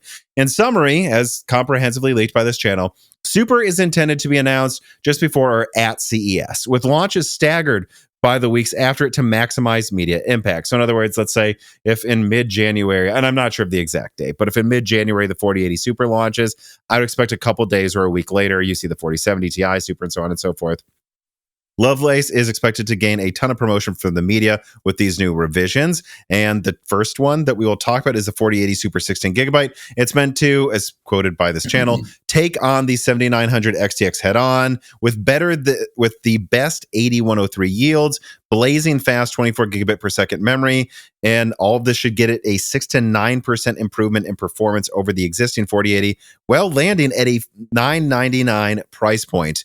And then below that, the 4070 Ti Super with 16 gigabytes of VRAM will be using the worst yields of 8103, at least so far, sold to gamers that have been stockpiled this whole time. And it's meant to kill the 7900 XT. And do note that up until now, oh, there goes the birthday hat. I will not be picking it up, as I regretted putting it on the second I did. Remember, up until now, I don't believe there's any professional like RTX 5000, 4000, 8103 product. So they haven't been using this there. The only yields that to my memory, they are using of 8103 in laptop right now is the same CUDA core count as the 4080 for the 4090 laptop. So, and that's barely cut down. So presumably they've got a ton of cut down 8103 stockpiled. And that's the model they're probably going to sell for $799 to $849. And yeah, that should bring 14 to 22% higher performance over the 4070 Ti. And that should be at the same exact price point. Then the 40 or close. And then the 4070 Super 12 gigabyte should be, 3 to 6% weaker than the 4070 Ti. Well, going head to head with the 7900 Golden Rabbit Edition directly. And I think this 4070 Super 12 gigabyte, which let's be clear is probably something that's just going to be a glorified 4070 Ti. It might drop in at 600 to 650, and it should play pretty well there, I think. All of these leave little space for the 4080 and the 4070 Ti, therefore. And indeed, there are already reports surfacing while we were recording, Dan, that production of the 4080 and 4070 Ti has stopped already. As for mobile Super, well, instead, it was just leaked on Twitter by this channel that Nvidia will already present Blackwell laptops at CES in 2025. So think about what that means, everybody. If they're presenting Blackwell laptops at the beginning of 2025, that would suggest that they're probably launching Blackwell desktops at the end of next year as well. And if not, at least in quarter one or something. And up until then, apparently there's no super cards planned for a laptop, and Nvidia doesn't think it's needed. Anyways, final thing to say, is this Radeon's Armageddon? Not necessarily. Nvidia is still likely to focus on AI heavily and only move with heavy volume into desktop with the Super Series if AI falls apart. And even then, you could see AMD dropping the 7900 XTX to 900 or 850 officially. And I guess this is where I'll throw it over to you, Dan. Seems pretty impressive, right? The 4080 Super is like a 30% price performance increase over the 4080.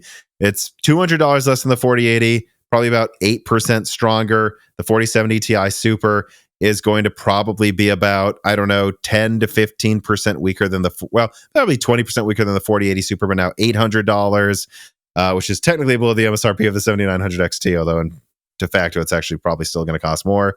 And the 4070 Super is basically bringing 4070 Ti performance down to $600. Do you think if AMD drops the 7900 XTX to like 900 or certainly 850, they really have anything to worry about? I think the 4080 at 1000 or 4080 Super at 1000, 7900 XTX at 900. It becomes more dealer's choice which one you buy, and I think at 850 it's the 7900 XTX is still probably the card to get, but the 4080 Super at $1,000 makes the market a lot more interesting either way, no matter how AMD responds to it. And I think that's basically the answer I would give for all three of these cards. They're effectively just moving the tiers of performance they launched with down $100 to $200 across the stack that they're releasing this in, which is good. It makes AMD have to actually respond and be on their toes a little bit. I think the street prices for what all of their stuff is selling for right now is still more or less what it should be. Maybe acts like $50 off of that, and you have AMD still edging out in price performance. But I think this will depending on exactly where they fall, some of these will be close to AMD, in line with AMD's price performance with what they're going to be competing against, which is really good. Mm-hmm. Well, it depends what you're talking about, because in raster, I believe I just saw in a recent head-to-head from Hardware Unboxed, looking back at, RDNA 3 versus Lovelace performance this holiday season, that the 7900 XTX still beats the 4080 in raster, I think on average by like 5 to 7%. So if you think about it, the 4080 Super in raster is probably just going to tie the 7900 XTX. Mm-hmm. So at the same price, I think people would trade VRAM for NVIDIA DLSS. But if AMD made it 850, I think I'd take 50% more RAM for 150 less. And so AMD's not really in the worst spot here. And in fact, on that note, I would say that means I think at $800, the 4070 Ti Super 16 gigabyte, what a mouthful of a name. I think that one will probably sell well, though, because you're getting 16 gigabytes to $800. And this is something that should perform a hair faster than a 3090 Ti, even compared to the 20 gigabyte. Well, now it's 20 gigabytes, not 24. If you compare the 4070 Ti Super 16 gigabyte to the 7900 XT 20 gigabyte. And it'll probably probably beat it a bit in performance, but I think the 4080 Super still isn't a guarantee to be a win. I think the 4080 Super would sell well. I ultimately don't know which I would recommend over the 7900 XTX until I see it and how AMD will respond. I think it's hard to say. I think if the XTX is going into like 850 territory, I think it still definitely goes to the XTX. 900, it's harder to tell. I mean, with the 4070 Ti Super, God, that's going to, if that's accurate, 14 to 22%, that means that the 70 Ti Super will probably edge out against the 7900 XT and raster, I think. And I think so probably by like 5 to 10-ish% or something. So if it's selling for $50 more, if it's priced at $800, and the 7900 XT is selling for $750, I would definitely go with the 4070 Ti Super in that battle. If it's $850, well, now we're getting into this is more of a direct competitor with the XTX, and then you have to say, well, would I just go with the XTX at that point? Which I probably would. And then the 4070 Super. That's kind of in an awkward place where the 4070 Super, that level of performance doesn't really have a clear competitor on the market. I guess in China it would with the GRE. Yeah, I guess its closest competitor is the 7800 XT, which if it's only $100 more, it's 20% more price than for, 15% more performance. Yeah. So that's a debatable. Less RAM still. Yeah, less RAM still. You get DLSS. I don't know who you would go with that. Mm-hmm. Well, and let's remember, this is our thoughts on what we would recommend. I think I would easily recommend for $850 over the 4080 Super at $1,000. Yeah, I'd say 50% more RAM, same raster, worse ray tracing, but it's cheaper and you have 50% more RAM. Yeah, duh. I'm recommending this. That's what I would do. What we don't know is what other people will do. And I think me and you are probably then in agreement, though, that like at 800 and 700, AMD has nothing to worry about. The 7900 XT for 700 is better than the 4080 Ti, 47D Ti Super for 800. And especially because the XTX would be the same price. But, I put out that video that suggested that it seems pretty consistent that AMD takes a ton of market share when they have something 30% better. I don't know. When you look at like the 4070 Super compared to the 7800 XT, that's like 20% more for 20% more, but less RAM. Based on my observation of what sells well, I would think that would start outselling the 7800 XT. And let's remember, this would go hand in hand. I leaked this too, everybody.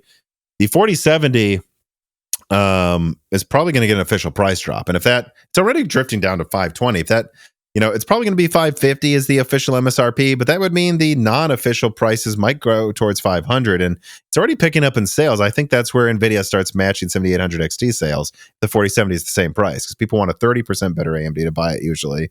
Not saying that's fair, not saying I agree with that, but that is where they would be easily getting to where they're making up for AMD's advantages, at least in the eyes of the market, right? Yeah. Dark Helmet writes in and says, can you shed any light on the 7900 XT and XTX sales at Micro Center? The closest of the four near me, sorry folks, seems to be consistently running low. And then I see a 7900 XT at $1,000. Are these things just flying off the shelves? Yes. Yeah. This is such a weird thing. I'll have to put in a timestamp here to show this on screen as well. But AMD reported in their earnings that semi-custom sales are down. But I would guess that's because Xbox sales are kind of falling apart and PlayStation sales are slightly down compared to before. And yet their revenue is almost even. And they said that's because of increased Radeon sales. So this holiday season, Radeon is selling well. And it's because Nvidia isn't really competing very well in the high end. But they could change that pretty quickly, and we'll just have to see. Yeah. Despite what the Steam survey seems to say. The Steam survey is inaccurate. How many times do we have to say that? All evidence seems to point to AMD is selling a lot of graphics cards. Right. And to be clear, though, I'm not saying they're selling more than Nvidia. And in fact, you can see Nvidia's, selling a boatload of discount 3060s right now. So it's just in the high end, it's pretty clear AMD is doing better right now. Crass writes in and he says, you've talked in recent podcasts about the AI market softening. Well, I did a survey of a few enterprise sales and server sales sites, and I think it's not only softening, it's happening rapidly. I'm finding not only do most of these sites have H100 in stock all of a sudden, it is at, and sometimes below MSRP already, about $30,000 for an H100 80 gigabyte. I can order a server now from a number of vendors and put 8 GPUs in it. These companies seem to have enough. I think it's at least something of a hint of a return to sanity. And you're talking about Hopper, not the AI market in general. The Nvidia AI market is softening when MI300 is launching and all these other things. So, yeah, I mean, it's just backs up what I've been hearing. And to put it this way, like the way some of my contacts put it even months ago, they said at the beginning of this year, I guess quarter two, H100 had 12-month or something lead times. Like if you were a company and you're like, we want H100, they'd say, all right, you'll get it in 12 months. And it got to the point where people were buying HP servers, throwing away the server or selling it on eBay for a tenth the price just to get rid of it, and then taking the H100s out of it. And then I'd say about 4 months ago, it became 6-month lead times. And then 3 months ago, it became almost not a lead time. They could just give it to you. And now you're seeing it drop below MSRP on some websites. Yeah, I think, Nvidia laundered is the way I put it. They're mining oversupply into the AI basket, and now that's falling apart. And what are we seeing? H100s below MSRP and 3060 12 gigabytes for $250. So it's happening, and we're just going to have to see how Nvidia plays this. Not to say Nvidia's doomed or in tons of trouble, but they're going to have to find something to do, and that's why they're preparing super. Yeah, they certainly do seem to just have a giant oversupply of their stuff every generation. It's odd that they're not picking up on it at this point. But more people aren't picking up on this. It's been 3 years of them finding a way to hide the oversupply. Yeah. QH Freddy writes in, what kind of costs are AIB partners in Nvidia incurring when they move GPU production and assembly for 4090s out of mainland China? So this was something I covered as well in one of my, I think in this leak, that something that's going on is the 4090, if people look a few months ago, Dan, I'm sure you'll remember this, 4090s were already dropping below MSRP, but then the AI boom kept going and they kind of stabilized at MSRP, and then Nvidia was banned from selling 4090s into China, and boom, things go above MSRP. Of course, I put out a video warning people this would happen. And then all AIBs said, oh, well, the ban goes into effect on November 16th or 17th, whenever it was. It's already happened now. And they said, well, if the ban isn't in effect yet, we have 1 month to ship all of our 4090s to China and sell them at an inflated price. And they did. And from what I've heard, and what I recently leaked was that they've already made enough money in their accounting from 4090 sales that they don't need to worry about trying to fight over each other to order them. There is something of a tactic here, by the way, just so everybody knows, at companies where, and I know because I've seen it firsthand as a sales engineer, like if you've exceeded, not just met, exceeded your sales projections, you then are okay and maybe even try to have some of your sales slip into the next quarter if you can make that seem like it's constantly going up every quarter. I mean, I'm someone who's done this. So, and it's not to say that there's anything nefarious or bad going on there. It's just if you're an AIB in this example and you're like, well, we've sold as many 4090s as we need to, from what I've heard, 4090s are, what would I want to say? All export, like right now, you can make 4090s in China and ship them out of China to the US. But I think it was like in 2025, you can't even do that anymore. So if you're an AIB and you're like, we made enough money by selling 4090s now for this quarter, and we know in a year or two, we can't make any of this stuff in China, even for sale to like Europe, let's spend this quarter moving our production lines into Taiwan, right? So that's what's going on. Sorry for that long-winded explanation of 2H Freddy's question, where it's coming from. But he says, what kind of costs are they going to incur moving them out of mainland China? Honestly, right now, the biggest downside is just you can't make them for a while, especially with EVGA getting out of the market. Like I've heard they might have some stuff there in Taiwan people are looking to buy. So I think the biggest downside normally would just be you can't make 4090s because of how much extra profit was made selling these into China this quarter at inflated prices. And so that's why they're doing it now, because any other time it would cost them a lot of money because they can't make the cards they want to sell, but now they don't have the cards to sell, and that's why they're moving them. Yeah, I mean, and I would assume the other costs would primarily be logistical. I don't know how one-to-one the lines, like how easily you can retool one line to start manufacturing a different product on a different line, because some things it's like, well, no, you can really only make this one thing using this production line. Like, a joke I saw from when I went on a craft brewery tour is it's like, well, really, there's like the same 20 production lines that just keep moving around the country because those are the only production lines that are tooled well to filling beer cans or something.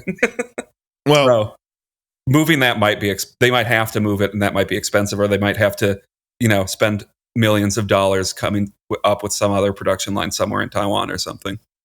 Well, and when I worked in the automotive industry, there, plastics used for a lot of parts, of course. And there was I think some resin or something I don't even remember at this point how long ago it was. I don't remember if it was 3, 6 or 9 years ago or something, but some factory somewhere, I believe I don't know if it was in Europe, I think, exploded. And this was actually a resin that all companies that made this type of plastic, only 2 factories on earth made them. And then there was just this giant shortage. No, not only 2 places make this part, only 2 places make this one chemical that's used in making this part that all these other people need or something, and so I don't know. I would assume though there's a lot of that in Taiwan as well, though. And as long as they have access to the silicon and before the substrate a year ago is the issue, I'd assume they're fine. All right.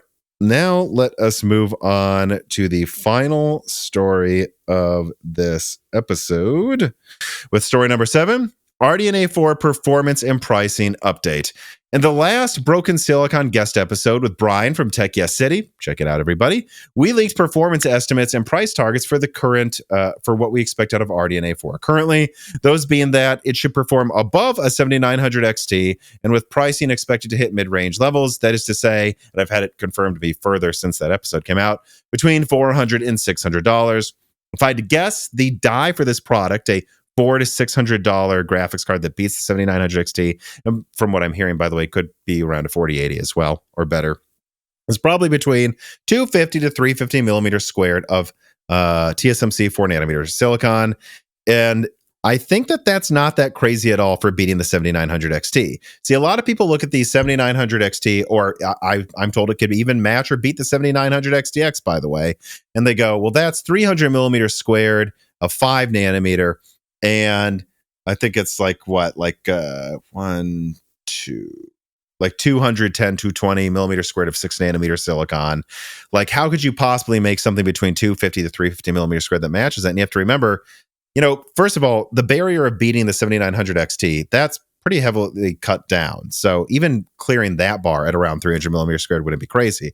But then on top of that, you have to remember that moving to a monolithic die removes a lot of penalties and wasted extra silicon for using chiplets. Like, if instead of doing 300 plus 220, it's all monolithic, I think I've seen estimates that it would be something like just below 500 or even around 450 or less millimeter squared of silicon.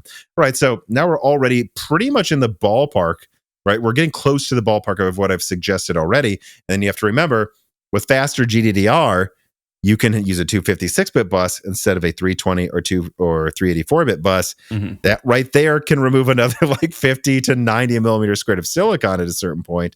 And then once you remove all of that, you're going from 5 nanometer to 4 nanometer. There's more efficiency gains there. And it's actually entirely believable that AMD can make something 300 millimeter squared, 256-bit. I'm just half guessing here, estimating here.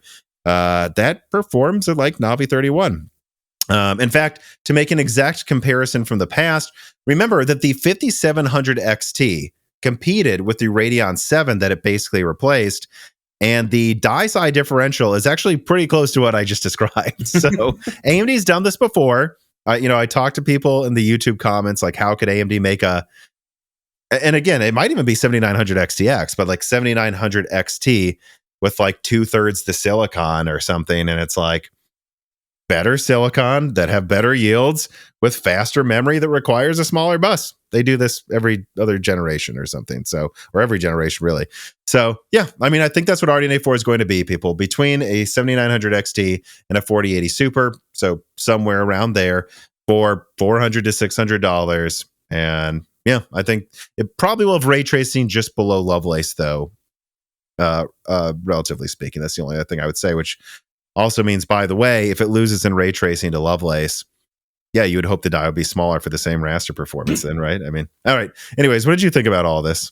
I mean, it sounds like it's going to be a less exciting generation overall, but, a generation where performance catches up to pricing is kind of might be what we need, because I don't know if you read the internet, people don't like prices. And, yeah, if they release something for $600, that's essentially as strong as their previous gen, but it's just a lot cheaper to make.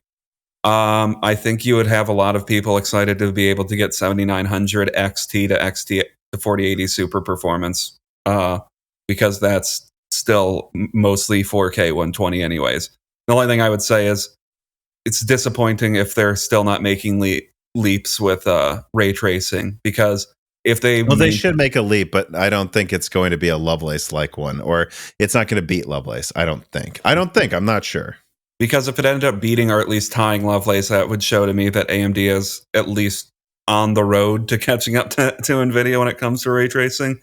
But if they lose to it, there's still they still have a lot of ways to go, and I'm worried how capable they are of actually catching up, if that's what it is.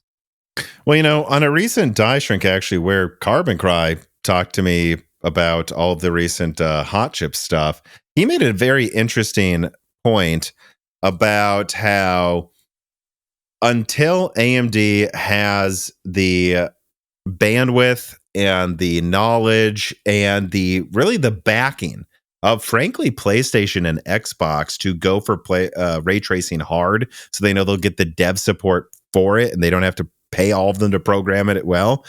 It almost makes sense to make ray tracing not an afterthought, but like a gen behind Nvidia, so it can do what they do, but not as well, but it can still do it. And the console manufacturers aren't asking for any more than that. And then at least they can make the die smaller and cheaper, because they have to beat Nvidia on price because their brand isn't as good. I just think that's a worthy point. And I don't think AMD is going to try to beat Nvidia on ray tracing directly until the consoles have it as like a key feature in performance for their next gen games. And actually, I had a contact suggest to me recently that it even makes kind of more sense why AMD would be betting on a really powerful mid-range next year instead of going for ultimate performance, if eventually ray tracing is going to become more and more important, but right now raster is still king, right? If raster is still king, we're at massive diminishing returns in how much it matters past a 7900 XTX. So why not just make that cheaper until you can win ray tracing, because you don't need more raster until and you don't need ray tracing until ray tracing is standard. And it isn't yet. And it probably won't be for 3 to 5 years, a key feature in half of the games.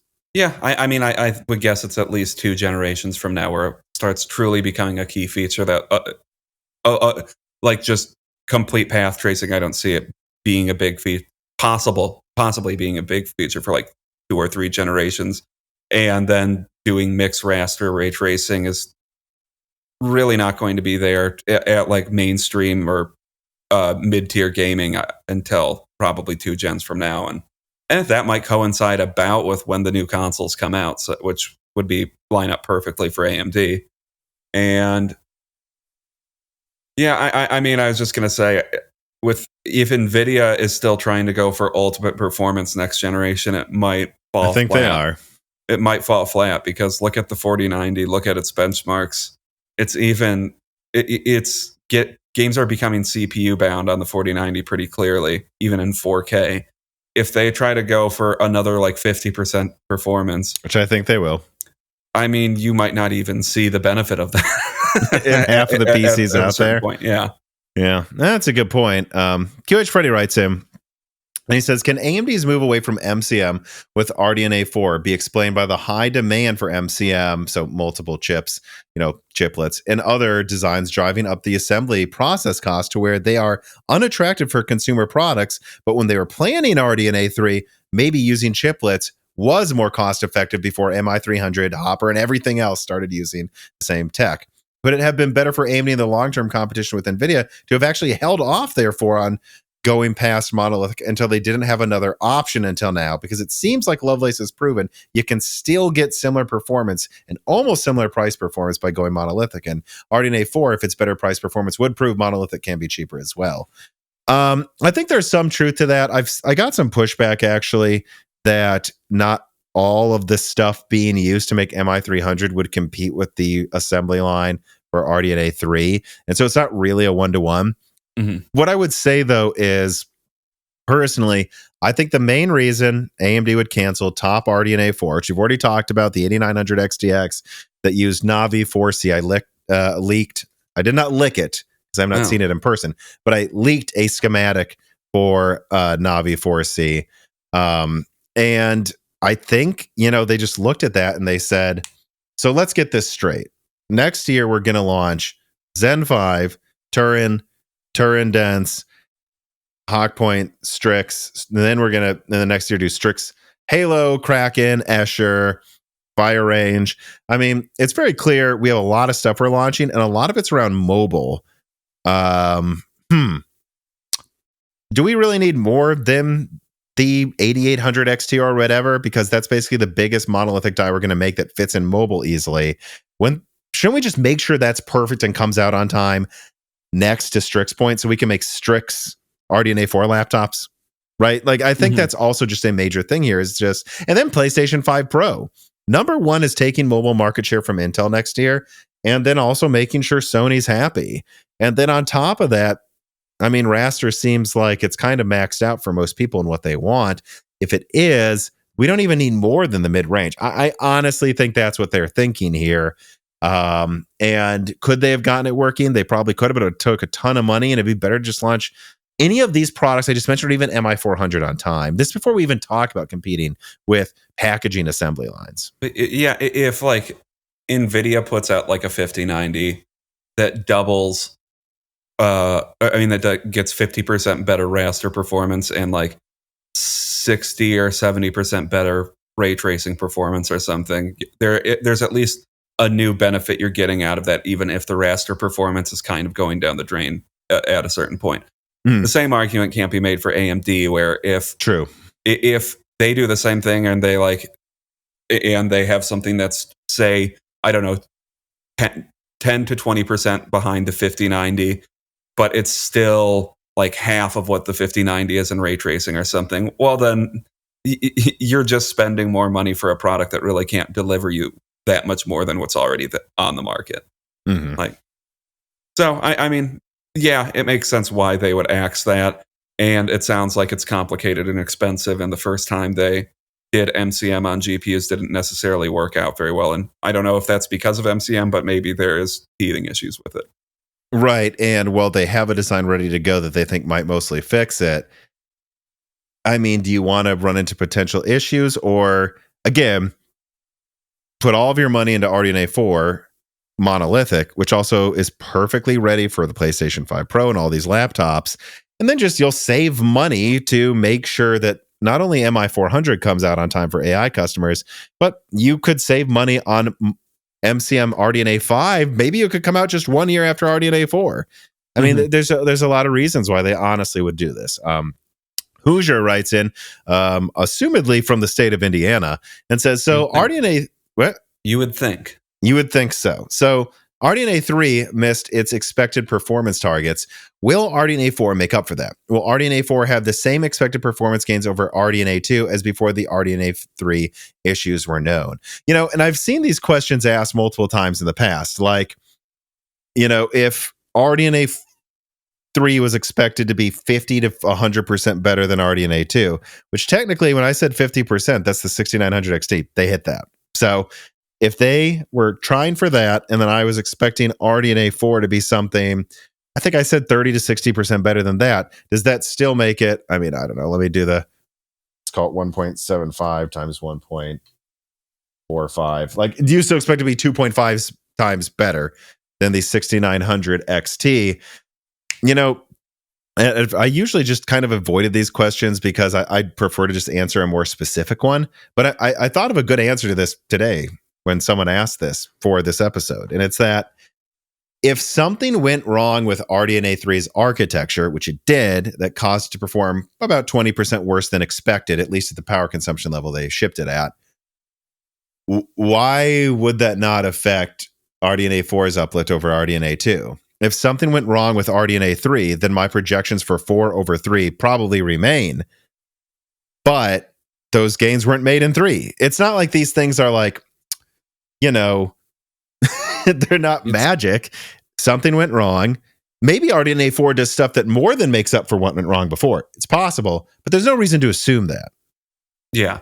It's like assuming the teams making this are operating 100% independently of one another, and almost like speaking in a way that RDNA 4 wouldn't be based off of the technology that RDNA 3 is based on.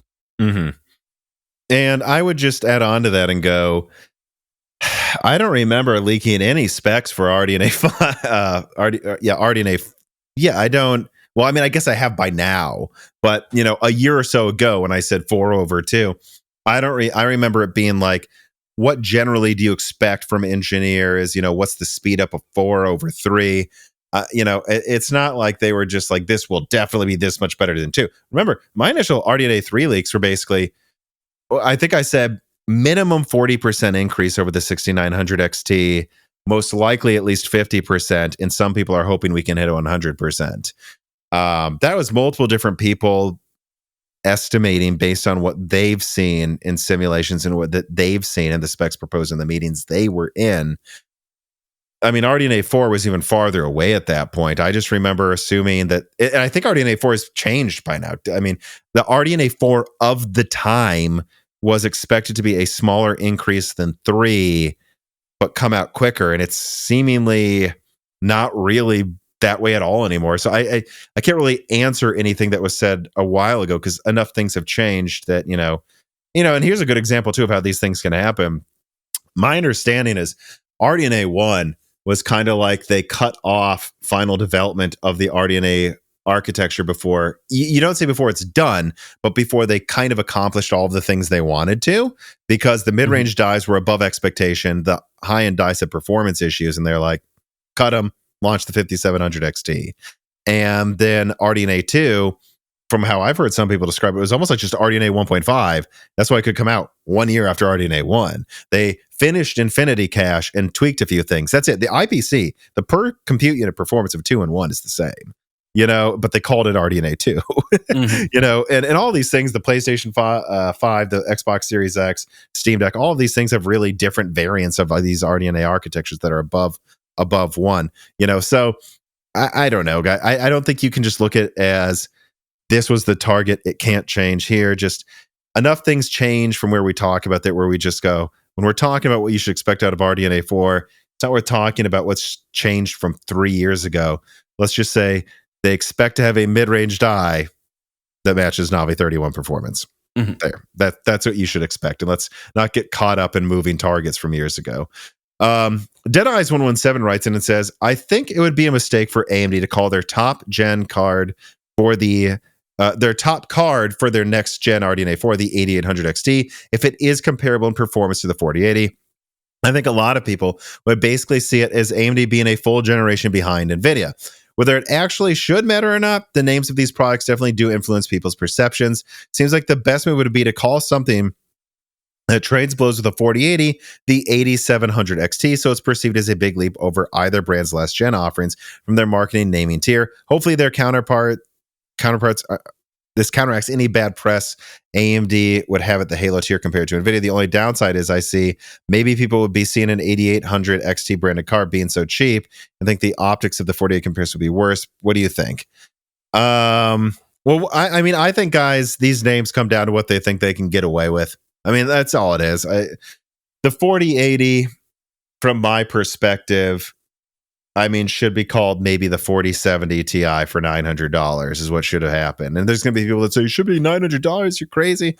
Guys, the 3080 broke even at about $600. It hasn't even dropped below MSRP until like 2 months ago. And so if that 600 millimeter square die that was heavily cut down, the 3080, broke even at 600, 4 nanometer, the 4N node, you should say, that Nvidia is using costs about twice as much, or at least 50% more per millimeter square to silicon. And that means that you're looking at something that probably breaks even at $600 to $700 something dollars, meaning 900 is realistic. So that's why I think they should just be honest. This is an argument I made a while ago. They should have called it the 4070 Ti and said, yeah, it's $900, but it's stronger than a 3090 Ti. They should have said, yeah, the 47, what we're calling the 4070, it's the 4060 for $500. Yeah, I know it's $500 for a 60. Guess what? It's as strong as the 3080. That's what Nvidia should have done. But all of this is just whatever they can get away with. And if they call it the 8800 XT, it's because they think they can charge more than $500. That's what it comes down to, I think. Yeah, their pricing tiers more than anything, I think. It's a balancing act. I think AMD tried to get away with branding too many of their things as high-end this generation, and we'll see if that continues to happen next generation. I have no reason to believe they'll go one way or the other. If I had to guess, they would go the way they're going now, because the 7800 XT is selling pretty well, and marketing teams will probably make it their takeaway for that will be, well, calling it the 7800 XT was the right choice, even though you really have no way to ultimately prove how much the name of a product actually influences people's buying patterns. You're running the experiment. You're running with a ton of variables you can't control. Yeah, there's no way to unrelease the 7800 XT and rerun it again as the 7700 XT. So you can ultimately claim anything as a marketing win if you want.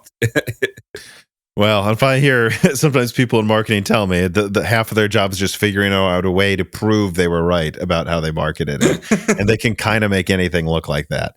But yeah, look, at the end of the day, Deadeyes, I generally agree. I made this argument with Nvidia. I think Nvidia should have been more generous with the Lovelace, even though Lovelace costs a lot more to make than Ampere. I still think they should have tried to be a bit more generous in how they price their cards, because you can see their sales have collapsed in the high end a bit, and they could have avoided that. It's a bit of coulda, shoulda, woulda, and they would probably say, but I think we can say, at least with hindsight, that they should have. And therefore they should have just said, this is the 12 gigabyte 4060, what we now call the 4070. Yep, it's $500, but you know what? AMD can't even touch it, for the same price. So who cares? Like that, I think that's better for your brand, is saying this $500 card, what they could have called the 4060, is 30% better than what we used to call the 3070 at the same price. Who cares if it's called a 60? It's better at the same price. But that's not what AMD did with the 7800 XT. And I can't escape this point here, Dead Eyes. Even if the 8800 XT was only as strong as a 7900 XT, I mean, what we're talking about something 25%, 30% stronger than the 7800 XT. If they can sell it for 500, why would they not still just call it the 8800 XT? And if they beat the 4080, if it matches a 4080 Super, all the more reason to call it the 8800 XT for $600. I mean, I just think that's probably likely, unless it loses or trades blows with the 7900 XT or something, and Nvidia has better stuff out at the time. Then I think they have to charge $450, and that's the actual reason they're calling it this 8700 XT, right? All right, well, that is the last story. So let us now get to the final wrap up. These are the stories that we don't think need a full, large discussion, but are at least worth mentioning. Number one here. What did I see? I saw an interesting add-on. Let me scroll through all this stuff. We've talked about this before, but now we have another like Navi 33 add-on bank, and this one comes with a NVMe SSD. I just think it's interesting seeing more things use the Oculink connector, which doesn't cost a lot of money, to make an external kind of what do you want to call it, dock for a handheld or a laptop that has a built-in graphics card. I think something like this is something that would almost get me to consider going all laptop again, is if you could get me a dock that I could buy for a reasonable price that plugs into any laptop and could have a high-end card, and then it also has extra USB outputs and Ethernet on it. I could just get like a Strix Point 12 core. Yeah, that's just what I might do. The problem is I keep seeing these use Navi 33, and I think it's because they know any stronger in Oculink doesn't have enough bandwidth. But I think it's still an exciting development. Yeah, I mean, these give it, things like this make the possibility of having like a true laptop desktop replacement thing, where you just dock your laptop or something and don't have a desktop anymore, makes it seem like it's a more realistic proposition in the future. But this, I don't think it's quite there, just because they're still relatively expensive, and like you said, they're still using relatively weak GPUs. But it's an option. Also, GTA 6 is supposedly going to have a trailer in, like, I don't know, a few weeks. I mean, I don't know. I know me and you thought GTA 5 was a fantastic game, especially when it came out. It almost seems odd it's finally happening. Yeah, I know. I mean, they really figured out a way to how to milk GTA 5. So to some extent, you're like, well, is that just what the series is at this point? But I'm always... Well, Red Dead Redemption 2 proved that they were willing to, even if they're not going to do more DLCs because they make more money online, at least they are going to make... I mean, the amount of money they spent making Red Dead Redemption 2, which made not even half the money of GTA 5, be so expensively huge, proves they still want to do that at least. And I think, like, anyone that says, well, GTA 6 took too long to come out, a lot of people would say, hey, we're lucky we're getting another one, when they could have just kept milking GTA 5 with expansion packs. Oh, yeah, I know. And I don't know, it's always exciting to have another Rockstar game come out. They're still one of those big companies that it's a big event whenever a game by them comes out. And they don't do this thing like launch Modern Warfare 3 and have it be a shameful showing where isn't it like Nicki Minaj is fighting like SpongeBob on the moon and they're calling this Call of Duty and the campaign's half finished? I mean, Rockstar doesn't do that, at least not anymore. And that's what kind of makes their releases. I'd say I'd compare them to like Naughty Dog as well, as like, oh, it's kind of an event because this is a big deal. Yeah. All right, Microsoft is buying a ton of MI300X for AI. Don't really have much to add about that. They're already buying to the 250X as well, but it just goes to show, customers are buying that from AMD, and we could see if that's what's making, well, it has to be at least partially what's making H100 demand soften. We've already mentioned it. Dell Flyer mentions Ryzen 9000. Again, more evidence. Zen 5's right around the corner. Intel's being sued over allegedly knowing about their downfall CPU vulnerability. I think the article said for like 5 years. Oof. Good. Any thoughts on that, Dan? No thoughts. Just good job, Intel. The security vulnerability thing seems to be dying down a bit, but it never completely goes away. No. Also, RTX 4090 removed from Chinese websites, suggesting, and I say this because I heard suggestion Nvidia could try to push back the export ban of the 4090 into China. No, it doesn't seem like. It seems like they're done. And again, it seems like this is why you'd see the 4080 Super use 8103. This is their attempt to have a high-end card launch in China anyways. That's as close to the 4090 as they can get. All right. Well, that is the wrap-up. Fairly short one for this episode. Let us now then get into the final reader mails. So Harkinian writes in and says, regarding this leak, and if I open that up, it is from Tech Reeve on Twitter that I think we've already talked about briefly, but it's about the AMD is supposedly going to partner with Samsung and Qualcomm on joint development of the next generations of FSR. He says, I fail to see what AMD would gain from cross-developing FSR with a predominantly hardware-oriented vendor, Samsung, and a fully hardware-oriented vendor, Qualcomm. Do you think that this is about developing FSR as a software solution or developing a piece of hardware that will run part of FSR, specifically a part that would need to run AI for a future version of FSR?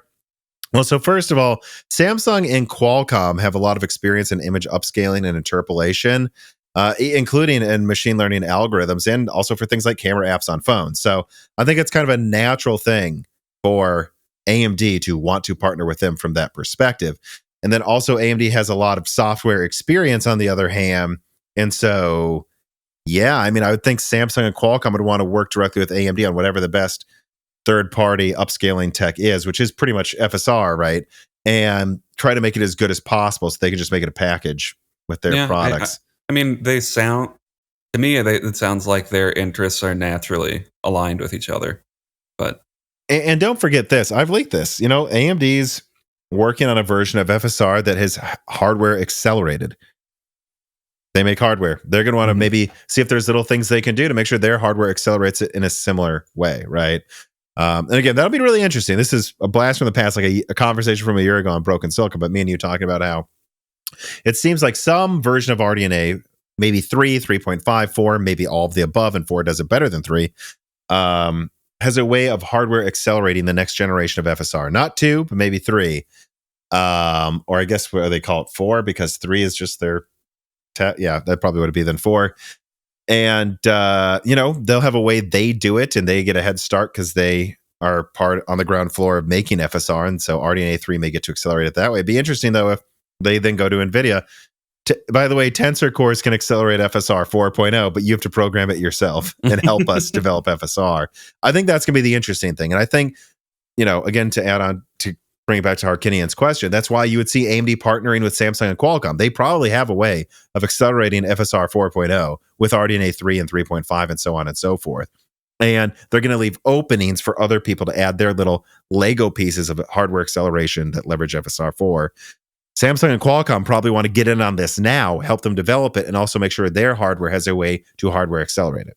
Like, I think that's also part of it. Why Truly writes in, he says, hey guys, my girlfriend and I are doing a bit of renovation in our apartment, changing out some old drywall and planks with new drywall. At the moment, there is no Ethernet or anything in the wall. I'd like to wire Ethernet to all rooms in our apartment, but it's 2023 and Wi-Fi 7 is here. Is Wi-Fi 7 good enough for replacing Ethernet? P.S. We also have plans to put internet and TV in a centralized location to make some sort of electrical closet, maybe add wires to the walls for speakers. Maybe also add HDMI ports with like 2.1 or something to 2 or more possible TV locations as well. So Wi-Fi 7 is getting impressive. 6 already was. You know, I think this was in 2019. I had on a wireless specialist that talked about like Wi-Fi 6E or something. Can do some things better, even when you involve latency to a certain degree, than wired, at least in terms of like bandwidth constraints, you know. But you're never going to do reliability better than wired. And if that matters to you, you do it. And if all you were doing is remodeling some stuff and you could just get a new $600 router, then do that. But if you're already wiring HDMI and stuff through the walls, put some Ethernet cables already. Yeah, I mean, I don't see a reason not to do it if you have the know-how on how to install it yourself. It shouldn't be too expensive. I mean, the counter to that is an apartment is probably a relatively small space, and I'm sure Wi-Fi 7 is good enough to penetrate through their entire apartment and deliver almost as good Wi-Fi. But I mean, I don't know. I think I would choose to wire it if you're able to. Right. If you're already doing the work and you think you'd like it, do it. It is just so much more reliable. I mean, where you're staying now, you're using a 200-foot Ethernet cable to make sure our podcasts don't crash. So you've seen firsthand how useful it is. You know, and my house, you stayed here for a bit, Dan. It was nice having Ethernet ports in every wall. Right? Yes, it was. You know, it's crazy nice. And, you know, we're to the point now where speeds are fast enough that, like, if you have 10 gigabit cabling or something, or even just above 1 or 2.5 gigabit, you're not going to need to rewire that for decades. So just, you know, do it. I would do it. If you're already going to, I think it's totally worth it. Which the person who I hired to do this, I still owe him a bottle of whiskey, by the way. He's got to come over here at some point and get that. Just throwing this out there. You got to come get that whiskey, man. I owe you it. Trogaholic writes him. He says, "Hi, Tom, and maybe Dan. Sam Altman was ousted from his position at OpenAI. Is this a signal of the AI bubble starting to pop? If not, will AI companies or investors view it as such? Any thoughts related to Sam Altman?" Well, so I love this because that's two different questions. And I bring up this example that I brought up to you many times in the past, Dan, which was I used to do a decent amount of stock trading. Not heavy, but I did it. You know, I was moving more than nickels and dimes about 5 years ago, before the channel started. And I got into some green energy companies, and a couple that I made a little bit of money off of. I was like, I'm just looking at these companies. They have no bad history. They've never done anything bad, and they seem to be making more money every quarter. Why are more people not? Why did they crash like a decade ago? Because that's when Enron did. And when Enron crashed, all of these green companies crashed with them, whether it's fair or not. And the same thing happened with, like, Google and Yahoo. Like, when pets.com and all, and, like, what was it? Like, I think there was Grocery Van or something went down, which arguably Grocery Van was just ahead of its time. It brought down all other internet companies. And I'm sure some decent ones went out of business that really weren't justified to. And, you know, it's too early to say. I'll let you go. I don't know if you've done any research on it. For me, it's too early to say because I haven't really looked into it, like what's going on with this. But it could be a situation where OpenAI is a good company, the CEO is bad, but they still view the AI bubble bursting if they look at that next to other things going wrong. And as me and you, Dan, have followed crypto, or really just Bitcoin, for such a long time, we know how often it is that a dumb story boosts the currency's value, and how often a good story is ignored. General sentiment matters. And if we're getting into a fear area of the market, like everyone's starting to sit there going, uh-oh, are we already holding an AI bag? Even if OpenAI is a good company, if the CEO is bad, they may take this as an omen that it's all nonsense, even though I don't think it is. You know, I don't know if you know anything about this, what your thoughts are. So the Sam Altman thing is insanely confusing to me. It seems like they didn't like some of the statements he made about AI in general, because the board didn't like that because he kind of suggested that, like, AI might be Armageddon. And it's like, well, you think it might be Armageddon, why are you developing it? Which, I have that fear to an extent, to some extent. Like, maybe we shouldn't have just opened this Pandora's box. Like, I saw someone talking about an ad that an influencer had a fake ad made using their likeness and voice. And it's like, yeah, that's really bad. But it seems like they ousted him because they didn't like some of his statements. And as of a few hours ago, he might be coming back. So I don't know what's going on. Oh, so that's already developed. Yeah. So so that's how I would just couch this conversation. Like, Carbon Cry, who's now helping with the notes, advised, maybe don't talk about this yet.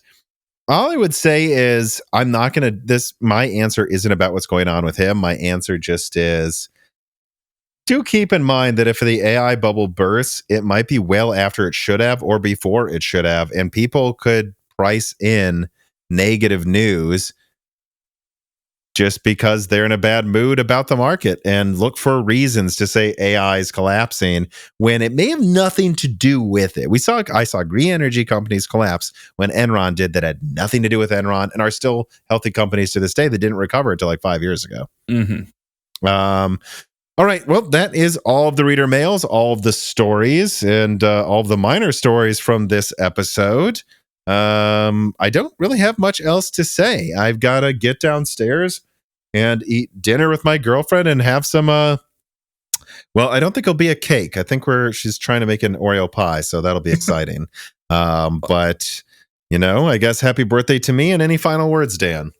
I guess happy birthday to you, Tom. Oh, you guess? That's it? You just guess? You're not sure? Well, I did text you this morning, we're talking now. Well, apparently you should have texted me a few times, so I know that you're not guessing, but nobody turns this age every month, so. It's 32 is a big year. It's a crazy year. It's a year where you work on your birthday anyways, because it doesn't matter.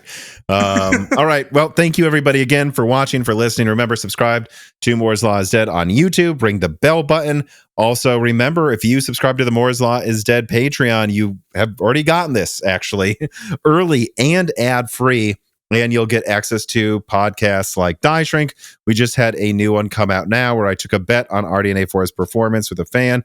We also had a lot of other fun stuff we talked about in that one as well. So again, that's just $2 a month. Gets you access to that and a bunch of other bonus content that never has ads in it. But otherwise, yep. Thanks for watching. Thanks for listening again. And have a good week. And happy Thanksgiving, everybody. This is probably where we have to say that. Happy Thanksgiving, everybody. Well, if you're an American, happy Thanksgiving. I don't think. If you're not, get the fuck out of here. No turkey. No turkey for you. You know what? Anything else. I'll make the opposite suggestion. Learn how to cook a turkey and cook a turkey this Thursday if you're not American. Cooked well, they're pretty good. I've heard people argue online a lot on podcasts that turkey is always dry. It is not always dry if you know how to make it. Yeah, it's dry because it's not cooked well. Yeah, and I know this is going to start a bunch of fights in the comments that can only benefit the algorithm. So happy Thanksgiving, everybody. Goodbye.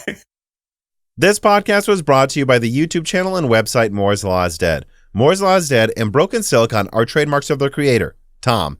That guy is me, and I am indeed the creator, editor, writer, and showrunner of Moore's Law is Dead podcasts, videos, articles, and other media. However, it's not just me. Moore's Law is Dead is a team, with Broken Silicon co-hosted by my brother Dan, audio editing by Gerard Cortez, renders being done by the industrial designer Jean-Philippe Clermont, and special assistance is also provided by Carmen Cry and Carrie Nosugada as well. Find all of our information at www.mooreslawsdead.com on the About/Support page. In the event you do want to hire me for consulting work, hire Gerard for audio work, hire Jean-Philippe for industrial design work, or you're interested in working with Carbon Cry or Carrie Nosugada as well. You can also find our long-term sponsors on that page if you want to show them some love for putting food on our tables. Or you can also mail us some love. You can send letters or hardware donations to the following address: Moore's Law is Dead, P.O. Box 60632 in Nashville, Tennessee, zip code 37206. Although, to be honest, the best way to show Moore's Law is Dead some love is to support us on Patreon. Patrons are what makes Moore's Law is Dead content truly possible. Every month, and really every day, depending on who you're talking about, me, Gerard, Dan, and Jean-Philippe are working tirelessly to provide a steady stream of content that we could not keep doing unless we knew the work was possible without being reliant on sponsors dictating every little thing we put out. Don't get us wrong. We love our sponsors, but we love directly working for you, our fans, much more. If you have any extra money, even a couple free dollars a month, consider supporting us directly on Patreon. Those couple of monthly dollars will get you access to the exclusive podcast Die Shrink, voting on subjects of future podcast episodes, the ability to ask guests questions, and of course, access to the Moore's Law is Dead Discord full of like-minded people who I am sure would love to meet you. I am one of them. Additionally, higher tiers get access to early, ad-free episodes of Broken Silicon, the ability to ask questions in all Broken Silicon episodes and Loose Ends live streams ahead of the recording, and the entire back catalog of Moore's Law is Dead podcasts, in addition to having thanks in the credits of videos and podcasts depending on the tier, with other perks available as well. And hey, if you cannot afford to support us directly every month, please do share Moore's Law is Dead videos and podcasts with friends and family, and on social media and websites like Reddit, and give Broken Silicon a 5-star review on Apple Podcasts or your preferred podcast app of choice.